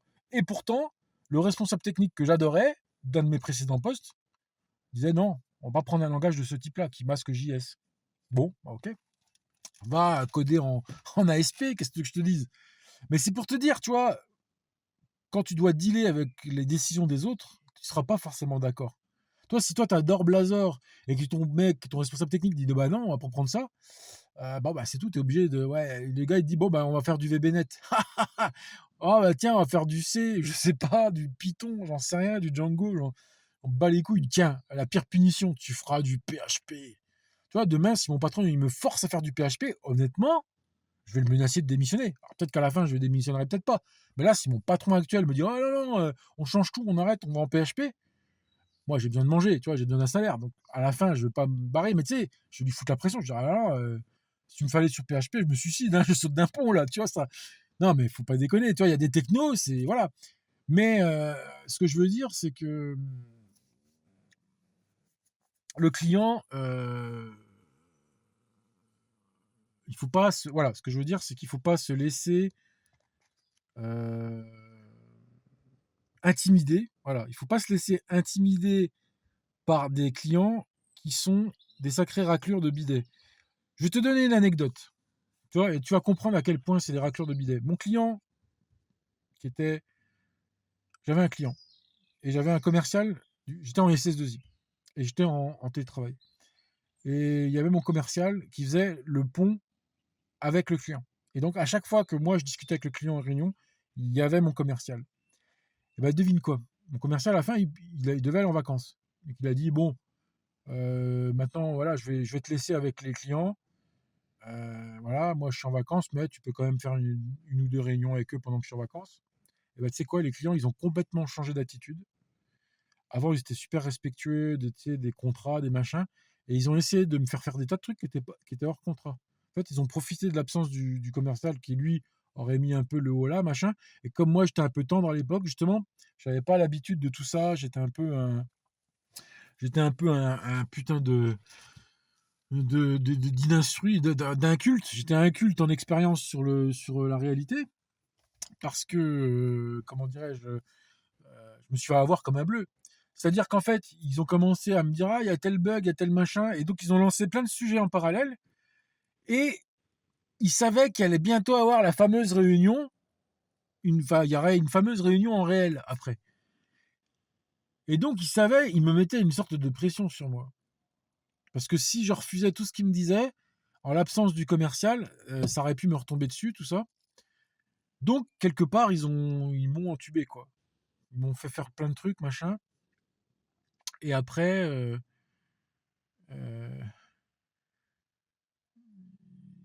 ils ont, euh, ils ont profité de la situation, quoi. Donc, en fait, quand vous traitez avec des clients, il faut toujours que les choses soient extrêmement claires. Vous ne devez jamais accepter un travail qui est hors contrat. Malheureusement, c'est pas toujours facile. Parce qu'après, le problème, c'est que c'est le développeur qui va devoir faire des heures sup sans jamais pouvoir les récupérer, sans jamais pouvoir ouvrir sa bouche. Et le problème de l'informatique, ça, c'est le sujet majeur de l'informatique. Souvent, on essaye de vous faire passer des fonctionnalités, mais une fonctionnalité, plus une fonctionnalité, plus un truc, à la fin, ça te fait 10 fonctionnalités en plus. Bah, toi, ça va te faire 3-4 jours de travail en plus. Bah, ils sont de ta poche, hein, parce que tu vas les faire le week-end, tu vas les faire le soir, ça va vite, hein. Ça va très vite, parce que l'informatique, c'est chronophage. Et en plus, il faut compter une chose. N'oublie pas un truc, c'est que une fois que tu as fini ton taf, tu continues d'y réfléchir. Toi, les problèmes, ils continuent de travailler en arrière-process de ton crâne. Et donc, à la fin, ta vie devient un cauchemar parce que tu n'as plus aucun temps de repos, en fait. Tu bosses et ensuite tu réfléchis encore sans le savoir parce que tes problèmes sont tellement gros que tu ne peux pas supporter de penser à autre chose. Il faut que tu trouves les solutions à tes problèmes quand tu as plein de modules. Moi, si tu veux, avec ces clients-là qui m'ont entubé, ils m'ont forcé à faire des tas de trucs juste avant cette fameuse réunion où il fallait que, en plus, je prenne le train, que j'aille loin, passer à l'hôtel, tout ça. Donc, en fait, tout ça, c'était dans un contexte stressant, tu vois. Donc ça, il faut bien que vous en ayez conscience. L'informatique, c'est pas toujours marrant parce que c'est bien quand tu es tranquille devant ton PC avec ton petit café. Ah ouais, mais c'est pas tout le temps comme ça. Tu vois. Des fois, il va falloir que tu livres un truc en urgence, de ci, de ça. Et tous ces trucs-là, ben, moi j'aime ça. C'est pour ça que après, ça peut pas forcément convenir à tout le monde. Mais moi, je suis un peu un homme de défi. J'aime bien les défis. Donc du coup, c'est pour ça que je me fais avoir. C'est que quelque part, souvent, le client, il va te mettre au défi de livrer un truc machin dans un temps record. Il y a une petite voix en toi qui dit putain, je veux lui montrer que je peux. Alors que tu devrais dire ah non, non, ça, mon ami, c'est hors contrat. Mais souvent, tu es tenté de partir dans cette optique de lui prouver enfin, de te prouver à toi-même, de prouver à l'univers que tu es capable de livrer un truc qui est sur le papier difficile à réaliser, à livrer en temps et en heure. Mais il y a plein de cas comme ça dans la vie où nous sommes les artisans de notre propre problématique, hein. Parce que il faut savoir faire preuve de fermeté. Au travail, t'es pas avec des amis, tes clients ne sont pas tes amis, tes patrons ne sont pas tes amis, tes collègues non plus. Et donc, il faut savoir mettre des barrières entre ta curiosité intellectuelle, ta personnalité qui veut aller au-devant de certaines problématiques qui ne sont pas normales, mais il faut savoir les séparer ce qui est de l'ordre de ton affect, de ta personnalité, à ce qui est bon pour le déroulement de ta relation client. C'est ça que tu vas devoir apprendre à faire, apprendre à chiffrer aussi, parce que, je te donne un exemple, c'est moi-même qui avais chiffré l'appli, là, quand les mecs, les clients, ils se sont foutus de ma gueule comme ça, à attendre que le commercial soit en vacances pour me faire des tas de trucs qui étaient hors contrat, euh, c'est moi qui avais chiffré au départ le truc, mais, vous allez rigoler, c'est que mon commercial m'avait dit, ce serait quand même bien que tu le fasses en temps de temps. Donc en fait, j'ai rien chiffré du tout. Il m'a dit, ce serait bien si nous, on a calculé que ça fait à peu près 3 mois. Et donc moi, du coup, j'ai voulu me convenir à ce qu'ils avaient dit, mais en fait, c'était déjà surévalué. Déjà, ce qu'ils m'ont forcé à accepter comme chiffrage de la livraison, c'était, je crois, 3 mois et quelques, c'était déjà léger, tu vois, en termes de jours. C'était ric-rac. Et encore en plus, ils ont rajouté des trucs à faire, clairement. Et après, moi, j'ai demandé quand même à ce que mon commercial s'exprime avec eux, parce qu'en fait, le truc, c'est que mon commercial, c'était un ancien de chez eux, en fait. Donc, ils se connaissaient un peu, tu vois. Et je soupçonne même que mon commercial ait fait exprès de faire cela, tu vois, parce que d'être de mèche avec eux, parce que tu vois, j'avais pas la certitude qu'il soit même pas dans l'affaire, parce que j'ai trouvé ça quand même bizarre que lui se casse juste au bon moment. C'est-à-dire qu'en fait, on savait que dans quelques semaines, il y allait avoir la big réunion, tu vois, avec tous les perlimpinpins de partout en réunion qui disent n'importe quoi. Et que là, du coup, si tu t'es foiré dans ce que tu as livré, tu es livré à la meute. Tu vois ce que je veux dire? Donc ça, c'est des trucs, tu sais, il faut avoir le cuir dur. Si tu veux te lancer dans le développement informatique, tu veux te lancer dans des trucs comme ça, sache qu'il faudra que tu aies le cuir dur, il faudra que tu te confrontes à des situations qui sont pas drôles, qui sont pas marrantes, tu vas te retrouver, mais il faut jamais avoir peur, il faut jamais baisser les bras, en fait, c'est rien du tout. Le monde du travail, on s'en fait tout un truc, mais c'est rien, parce que après, tu rentres chez toi et c'est fini. T'es sûr, t'as l'impression que tu vas mourir dans ce genre de cas. Tu dis, ouais, putain, on est hors contrat, machin, il y a la réunion, tu sais, tu paniques pour rien. Maintenant, c'est fini tout ça, parce que ça y est, j'ai fini par comprendre que toi, tu es maître de la donnée. En fait, c'est ça que j'aime bien dans ce métier-là d'informaticien, tu es maître de la donnée. Rien ne peut t'échapper. Rien ne peut t'échapper. S'il y a un truc à savoir, tu finiras par le savoir.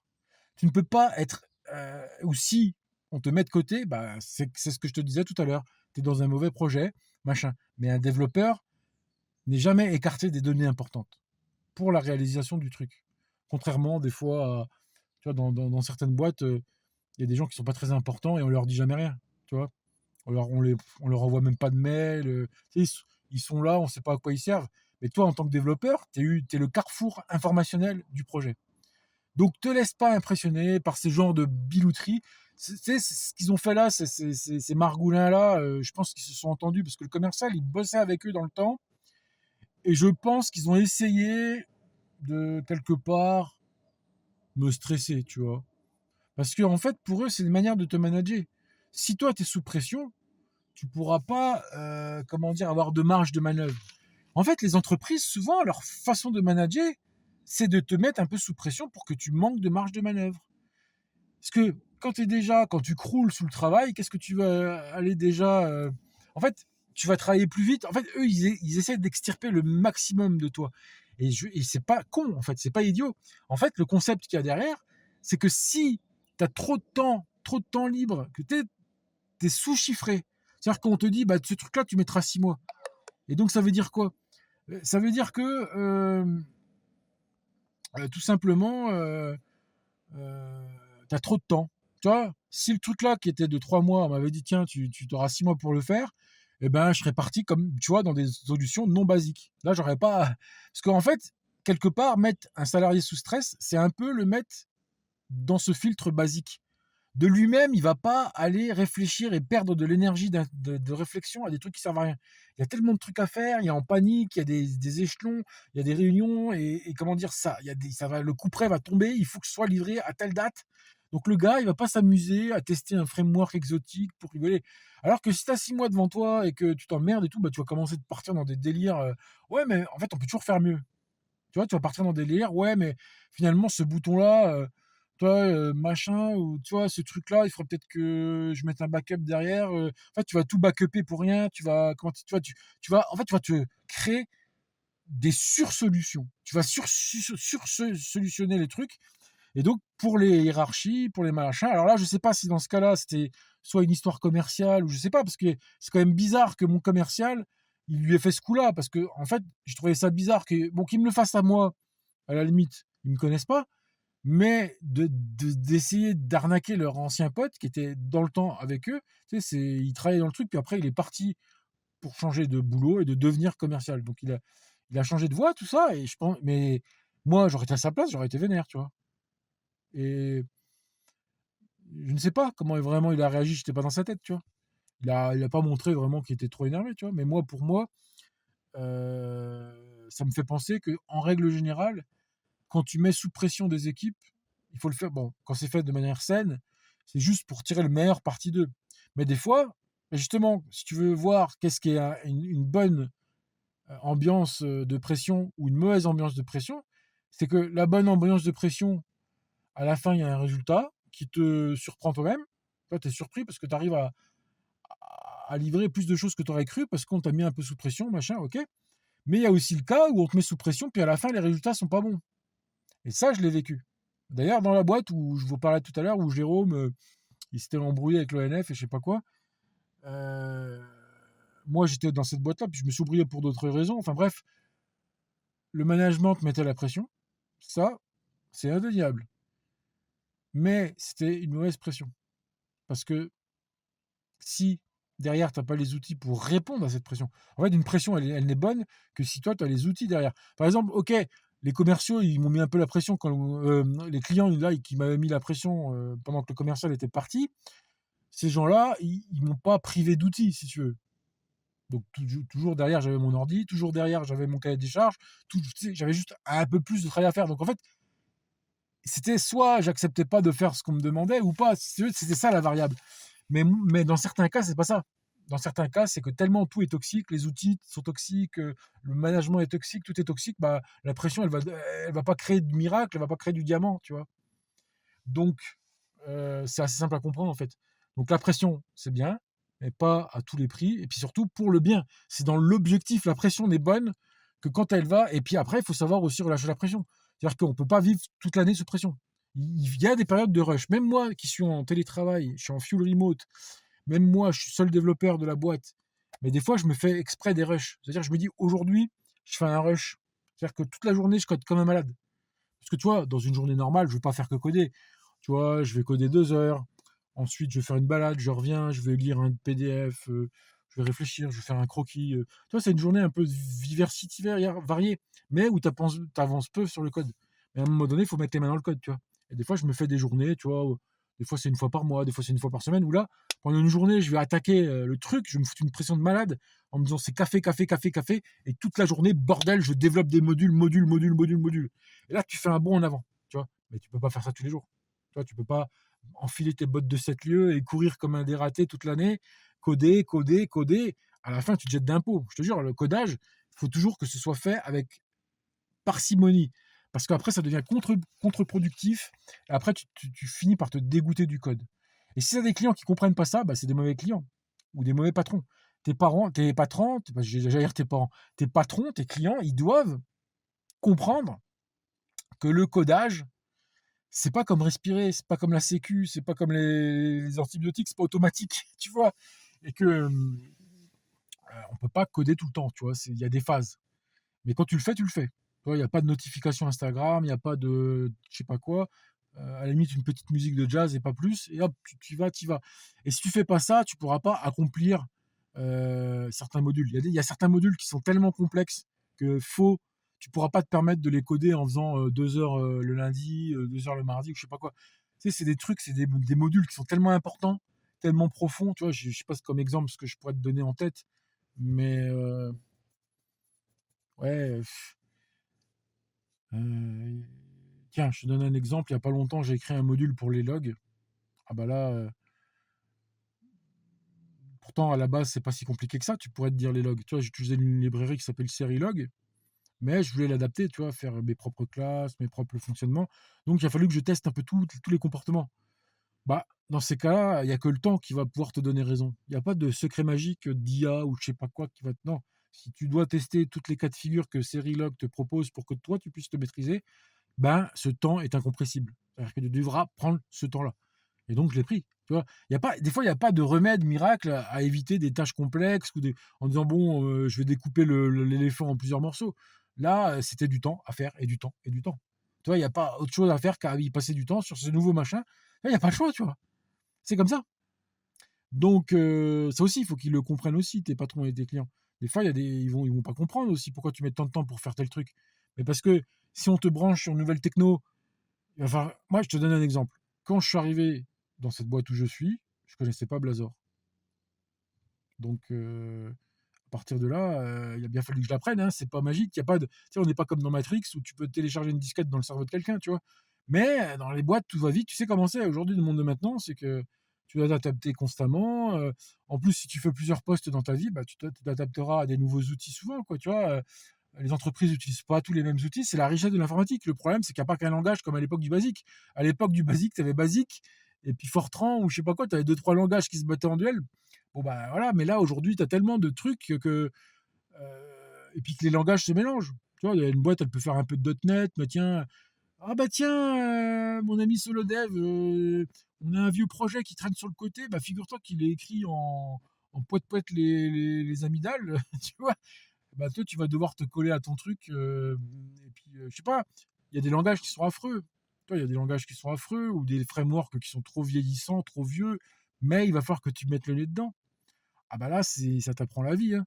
Dans des trucs obscurs où il y a pas de commentaires. Moi, j'ai déjà bossé dans des codes, on me donnait pas de spec, on me donnait pas d'indication, on me donnait pas de commentaires. Par contre, quand c'était l'heure de me demander des résultats, ah ouais qu'ils étaient là.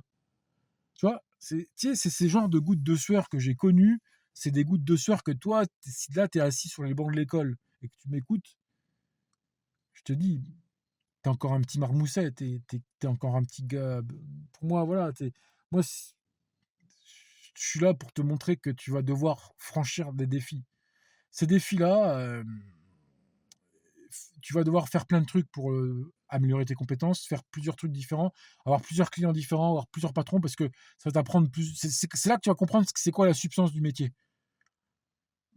À force de faire des patrons différents et des emplois différents et des langages différents, bah, tu vas t'apercevoir qu'il y a une espèce de comportement universel en développement, et c'est ça qu'il faut que tu saches faire. Ce comportement universel, personne n'en parle. C'est la sous-couche qu'il y a. Enfin, si, je pense, il y a plein de youtubeurs qui doivent en parler. Mais il y a le comportement universel de développement qui, aujourd'hui, avec l'IA, prend tout son sens.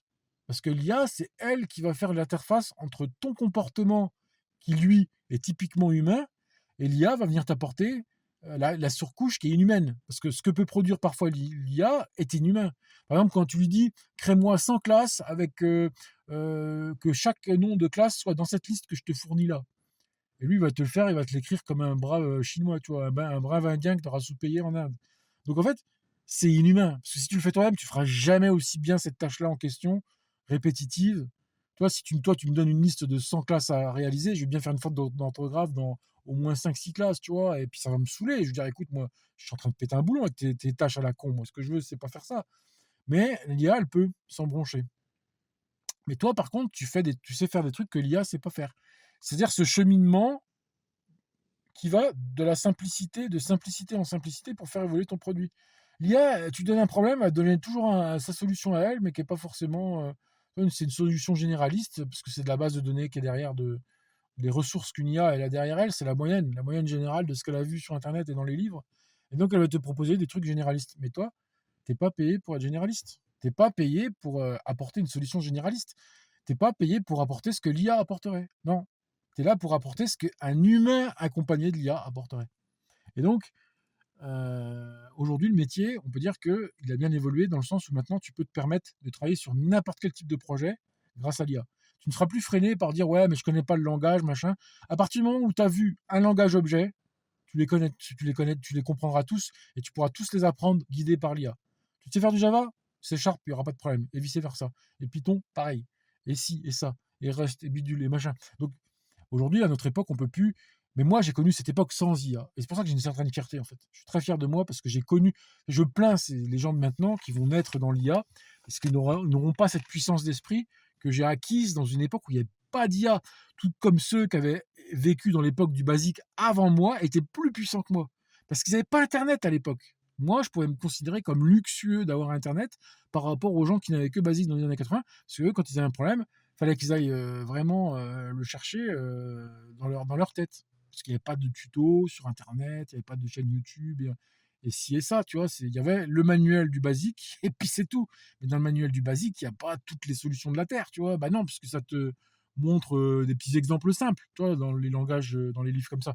Après, il existait certainement des livres dans les bibliothèques qui étaient quand même intéressants, je te dis pas le contraire. Mais aller chercher dans des bouquins, c'est autrement plus long et fastidieux que d'aller sur Internet. Et maintenant, avec les IA, c'est encore plus facilité quoi, de ton travail. Mais je suis content d'avoir connu au moins cette époque avant l'IA, qui était peut-être pas l'époque la plus rude, parce que je te garantis que quand il fallait coder des systèmes de dictionnaires et de données, et de bases de données, sans base de données, c'était à toi de la faire, ta base de données.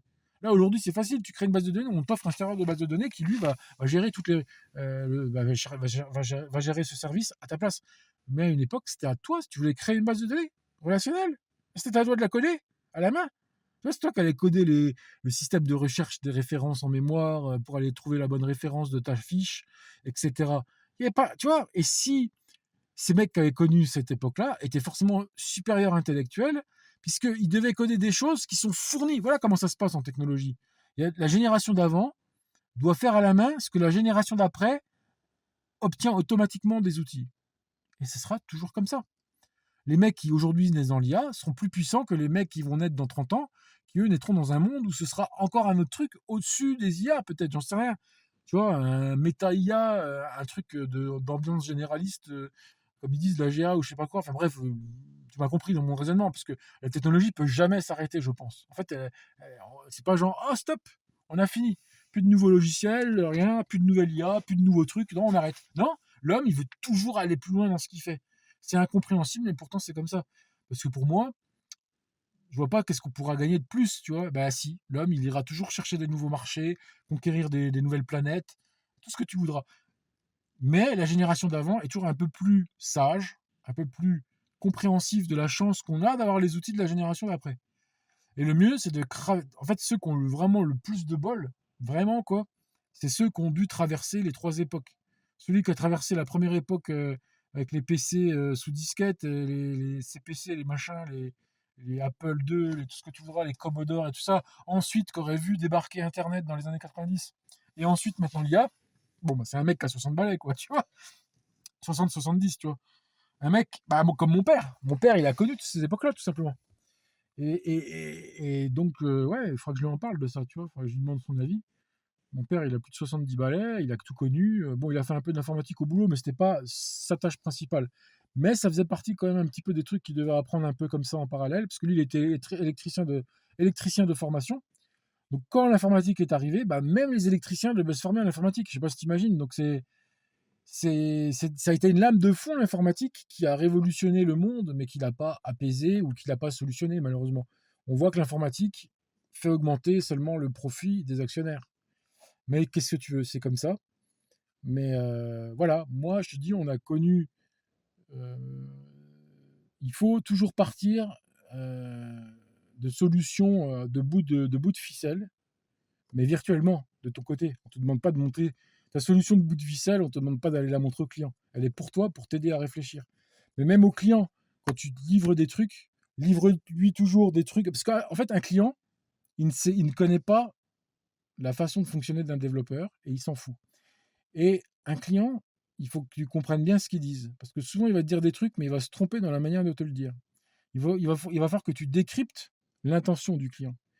Et crois-moi bien que c'est pas toujours clair. Je te donne un exemple. Ça fait 2 ans que je suis dans une boîte et c'est seulement maintenant que je commence un peu à comprendre ce qu'attendent de moi les clients. Parce que chaque client est différent, chaque secteur chaque secteur est différent. À partir de là, il faut forcément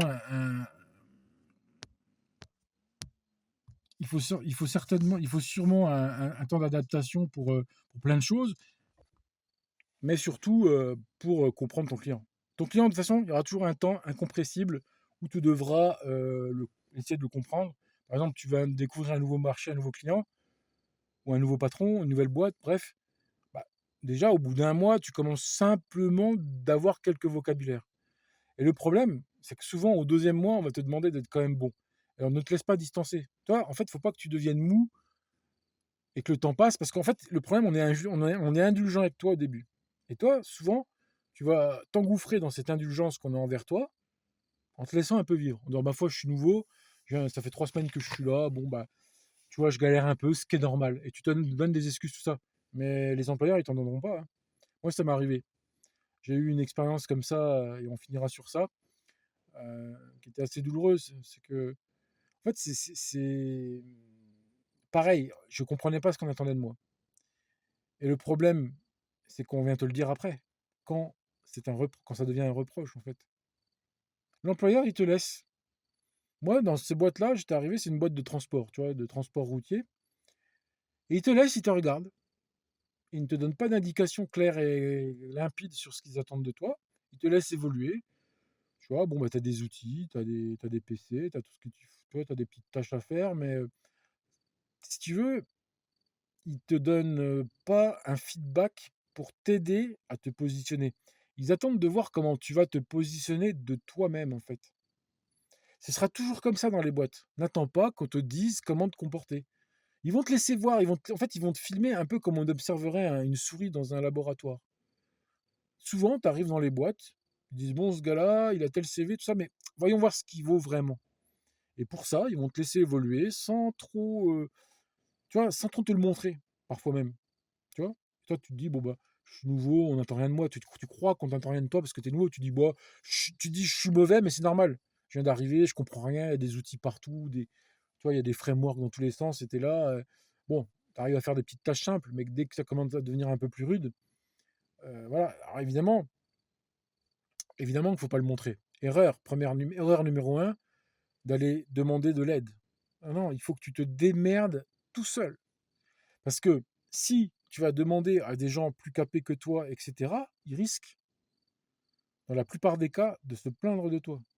Et le gars que je vous parlais, qui était justement, que j'aimais bien parce que c'était un technicien assez bon, tu vois, et qui était responsable technique, et ben quelque part, il n'était pas content que je vienne lui poser des questions. Parce que pour lui, il m'a dit, toi, tu as un CV qui est quand même assez long, tu n'es pas un nouveau, tu es censé pouvoir te débrouiller tout seul. Donc en fait, à partir du moment où tu n'es pas débutant, on va être extrêmement exigeant en informatique avec toi. Donc ça aussi, c'est quelque chose que tu dois intégrer. Ne crois pas que justement parce que tu as un bon CV, qu'on va te mettre enfin que tu vas être tranquille. Non, non, ce sera beaucoup plus hardcore. En fait, effectivement, on est plus indulgent avec toi si tu sors de l'école ou si tu n'as que 6 mois, 1 an, 2 ans d'expérience. Mais quand moi, je suis arrivé dans les boîtes que je suis en train de vous dire, de logistique, de transport, les mecs, j'avais déjà une dizaine d'années d'informatique derrière moi, et pour eux, j'étais censé être une brute. Sauf que c'est pas évident d'être une brute même après 10 ans, parce que moi, je suis arrivé avec des. Tu sais, il y a tellement de technos différentes, de design patterns différents et de manières de bosser. Et puis surtout, en fait, ils sont bien malins, mais leur logiciel, il avait un code source qui était assez pourri. Et au lieu de le reconnaître ou au lieu de faciliter son accès avec une bonne documentation ou des bonnes explications, on te laissait te démerder. Et c'est vrai que c'est pas forcément évident d'aller le retrouver dans un produit c'est un produit qui avait 6-7 ans de développement, qui avait d'énormes problèmes de structure. Et toi, quand tu arrives là-dedans, tu es obligé de continuer comme un petit peu ce qui a été fait. Et si ça a été mal fait, toi, tu es obligé un peu de continuer à faire ça. Et moi, j'aimais pas ça. Moi, ce que j'aime bien, c'est refaire les choses proprement. Et comme j'y arrivais pas, ça m'énervait. Tu vois comment? Et en fait, dans les produits comme ça qui sont mal goupillés, on va te demander de faire des choses là-dedans. Il va falloir que tu continues à mal coder comme ça l'était, si tu veux. C'est le foutoir, et ben, tu vas devoir continuer comme ça parce que ça n'a pas été pensé correctement. Tu as des classes de partout, tu n'y comprends rien, tout est disséminé. Et pour la fin, je vais te donner, bref, bon, en fait, je vais te donner une astuce après pour justement bypasser toute cette merdouille. Euh, Bref, c'était mal goupillé comme projet, tout ça, mais la base de données, pareil, incompréhensible. Donc en fait, le premier truc que tu dois faire, que tu arrives dans un projet, c'est de bien maîtriser la base de données. Parce que, en fait, une base de données dans l'entreprise est toujours un cache-misère. C'est toujours un cache-misère à trucs bizarres.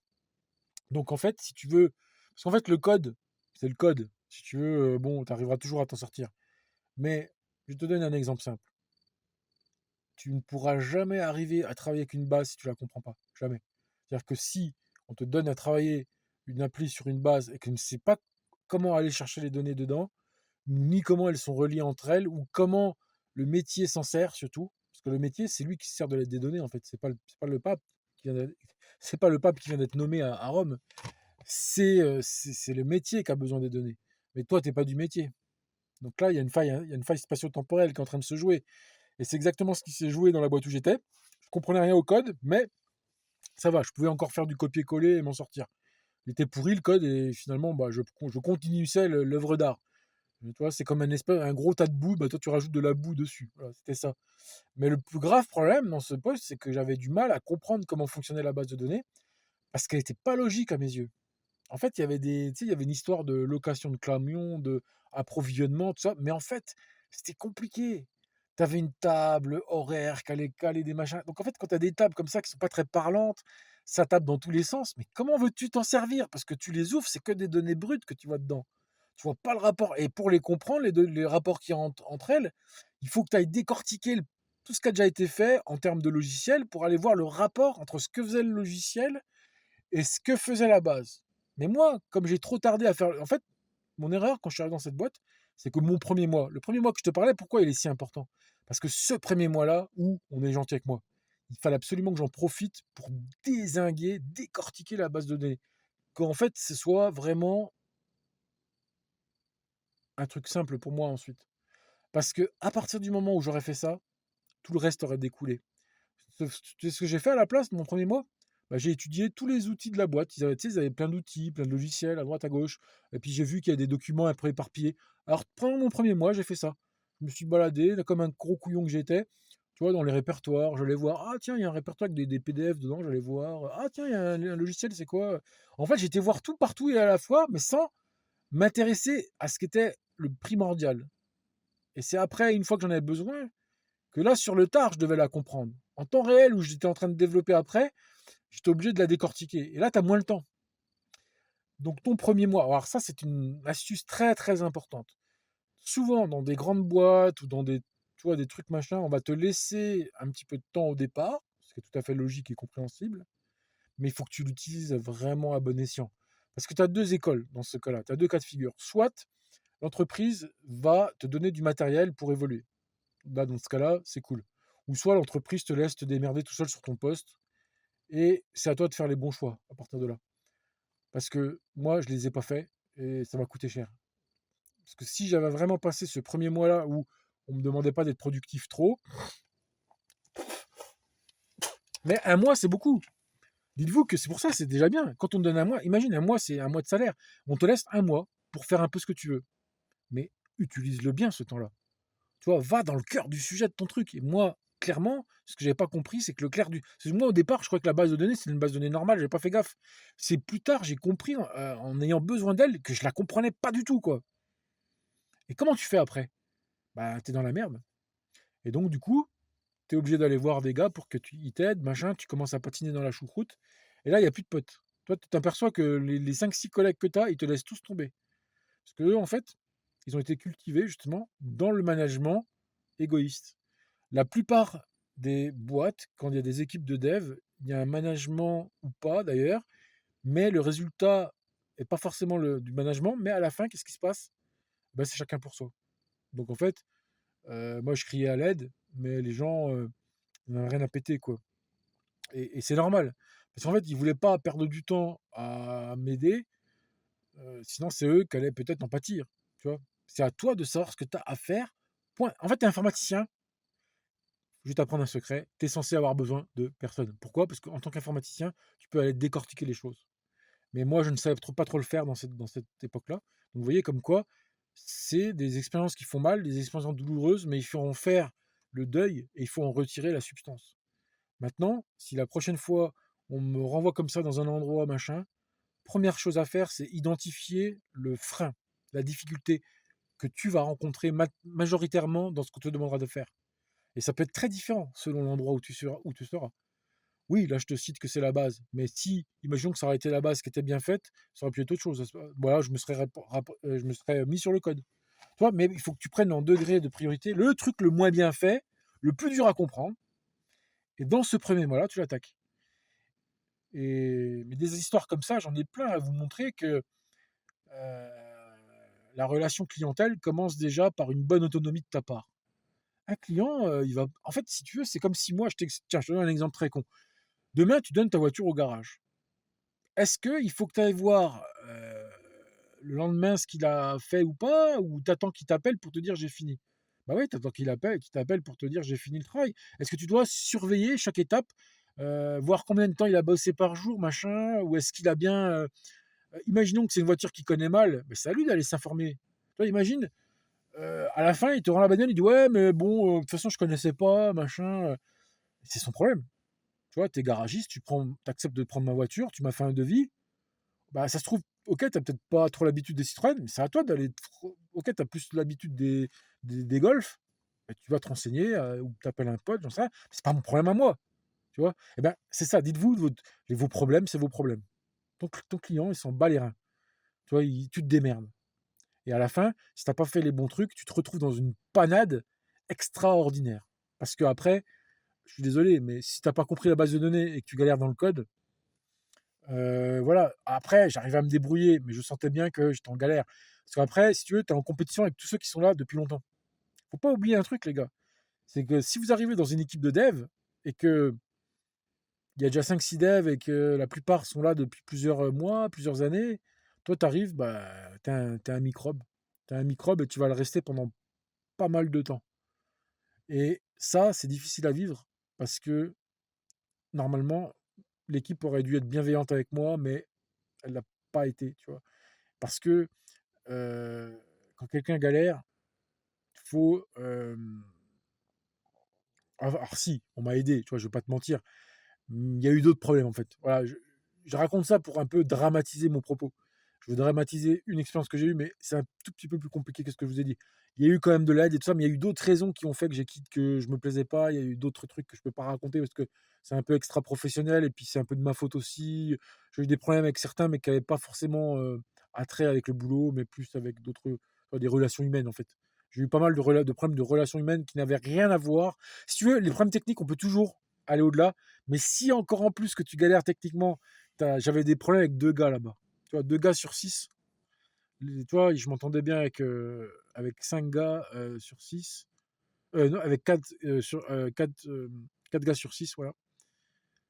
Mais il y en avait 2 sur 6 avec qui je m'entendais pas. Et ça a joué dans la balance pour que je parte aussi. Parce qu'à un moment donné, tu vois, tu sais, tes collègues de travail, c'est des gens que tu vas voir 24 heures sur 24 pendant des mois. Et avec quelqu'un, si tu t'entends vraiment absolument pas, c'est aussi un motif de te barrer. Parce que il faut bien comprendre une chose, c'est que pour travailler avec des gens, il faut un minimum se comprendre. Je te demande pas d'être pote avec tes collègues, je te demande pas d'être pote avec ton responsable, tout ça, mais en fait, il faut qu'il y ait une espèce de facilité, de fluidité de communication. C'est tout ce qu'on demande en fait en informatique. Ça doit communiquer de manière fluide. Il ne doit pas y avoir de raccro, de manque d'impolitesse d'un côté, mais parce qu'en fait les raccrochements, ça c'est dangereux. C'est-à-dire qu'en fait quand tu te comprends plus avec comment dire l'alter ego, avec comment dire le protagoniste qui est en face de toi. Tu as un collaborateur en face de toi et si jamais la communication ne peut plus se faire correctement, alors ça peut être un collègue, ça peut être un client, ça peut être un patron, ça peut être tout ce que tu veux. Mais normalement, vous auriez dû produire quelque chose ensemble. Toi, la production, elle est là. Et s'il y a une incompatibilité communicationnelle entre les deux parties, il y a deux solutions. Soit la personne en face, elle devra partir parce que tu t'en seras plein et que tu arriveras à la faire partir, ou c'est toi qui devras partir. Et ça aussi, j'ai déjà vécu. Pareil, j'ai vécu beaucoup de trucs parce que quand tu commences à avoir d'expérience et faire plein de trucs à droite à gauche, bah, ça m'est arrivé aussi de faire virer quelqu'un. Tu vois, j'ai réussi à le faire virer, mais ça m'est retombé dessus. Parce qu'en fait, il faut jamais croire que la merde, elle va que dans un côté. quand il y a une embrouille qui éclate avec quelqu'un, et même si cette personne est en tort, et même si elle est reconnue comme étant en tort, et même si tu arrives, tu vois, elle a été sanctionnée, machin, après, toi, tu n'es plus regardé pareil. Parce que toi, tu as été le vecteur d'une embrouille. Ça veut dire que ta tête, elle a dépassé des rangs. Il y a ça, c'est un grave problème aussi. C'est que dans les entreprises qui commencent à avoir du monde, il faut pas que tu dépasses, en fait. Il faut que tu sois noyé dans la masse. À partir du moment où ton nom, il va ressortir un peu n'importe où, n'importe comment, tu vas te faire allumer, mon pote. Il faut rester discret. Moi, le problème, c'est que je sais pas très rester discret. C'est pour ça qu'aujourd'hui, ce poste me convient mieux. Parce que tu vois, je suis tout seul, je m'entends bien. Alors, comme je te parlais de collaborateurs, il faut que ce soit fluide. C'est fluide. Quand je me parle avec mes collaborateurs, on se comprend, c'est fluide. Il n'y a pas de raccro. Mais moi, dans cette boîte où ça s'est mal terminé, par exemple, avec moi, avec mon patron, des fois, ça lui arrivait de péter un câble sur moi, au lieu d'aller me demander pourquoi je galérais, de quoi. Tu vois, un vrai patron, selon moi, il vient te voir et il te demande qu'est-ce qui va pas, tu vois, pour essayer de comprendre où est le mal. Mais moi, plus les difficultés continuaient de mon côté technique, ou tu sais, moi, j'accumulais, je me renforçais. En fait, ça se ressent. Parce qu'en en fait, au lieu qu'on traite les problèmes, on les accumule. Au lieu qu'on vide son sac et qu'on parle, on les accumule. Pourquoi? Parce qu'en face de toi, tu sais que tu as quelqu'un qui n'est pas réceptif. Bien sûr que j'allais voir un patron qui te gueule dessus déjà en réunion. Est-ce que tu crois que tu as envie d'aller le voir à 17h après le boulot ou à 6h pour aller lui faire un petit tête-à-tête, lui expliquer tes problèmes? Bah, si tu arrives à faire ça, chapeau, mon gars. Mais il faut. En fait, il faudrait mieux. C'est mieux ça qu'il faut faire. En fait, même si ton patron, il te gueule dessus, machin, tout ça, demande toujours une entrevue parce que tu verras qu'il va être super gentil en entrevue. Là, il avait gueulé sur moi parce qu'on était en réunion globale et il voulait me gueuler dessus devant tout le monde. Et voilà, quoi. Et moi, j'avais mal pris, tu vois. Donc, tu vois, il y a des tensions qui peuvent apparaître, mais ça sert à rien. Quand tu as un problème avec quelqu'un, comme que ce soit un supérieur hiérarchique ou machin, ne règle jamais tes problèmes en public. Va toujours essayer de le faire entre quatre murs, dans un bureau, tranquille. Tu verras que les gens, ils sont beaucoup plus sympas et détendus. Il y a une ambiance plus amicale qui pourra se mettre. Parce que des fois, il y a des réunions, il y a des réunions avec des tensions, avec des enjeux, etc. Et là, il ne faut pas commencer à baragouiner, tu vois. En, en- Tu dis oui, oui, oui. Tu vois, tu es en réunion devant tout le monde, on commence à te faire chier. Tu dis, ah oui, d'accord, ok, je m'excuse. Toi, tu es là, il faut toujours faire amende honorable et ne jamais être énervé, même si toi, tu as eu une mauvaise journée ou que si. Parce que des fois, le problème, c'est que si tu as eu une mauvaise journée ou que tu es malheureux, je sais pas quoi, tu pas bien dans tes baskets et que comme par hasard, on vient t'enguirlander, bah, il y a de fortes chances que tu répondes mal devant tout le monde. Et ça va donner une mauvaise image de toi parce qu'au lieu de regarder que tu es en raison de. Enfin, au lieu de comprendre que tu es dans une mauvaise journée et que finalement on t'a presque insulté et que tu as réagi, ils vont voir plutôt la réaction que tu as eue comme étant le point de départ de l'embrouille, en fait. Alors que des fois, tu es juste en réaction. Donc, tu vois, c'est des choses aussi qui sont. On peut pas être parfait. Ne t'attends pas à faire des missions où tout va bien se dérouler. Forcément, à un moment donné, tu vas dire une connerie ou tu vas faire une connerie. Mais tout le monde en fait. Tu es noyé dans la masse de tout le monde et tous les jours dans ce cas-là. Donc, faut juste que toi, tu dépasses pas la moyenne générale. Voilà. Parce que, toi, il y a personne n'est parfait. Ça n'existe pas. Les gens parfaits, il y en a plein les cimetières. Donc, voilà. La relation client, on pourrait en dire, on pourrait en reparler pendant des heures. C'est quelque chose qui est intéressant parce que c'est un art, en fait.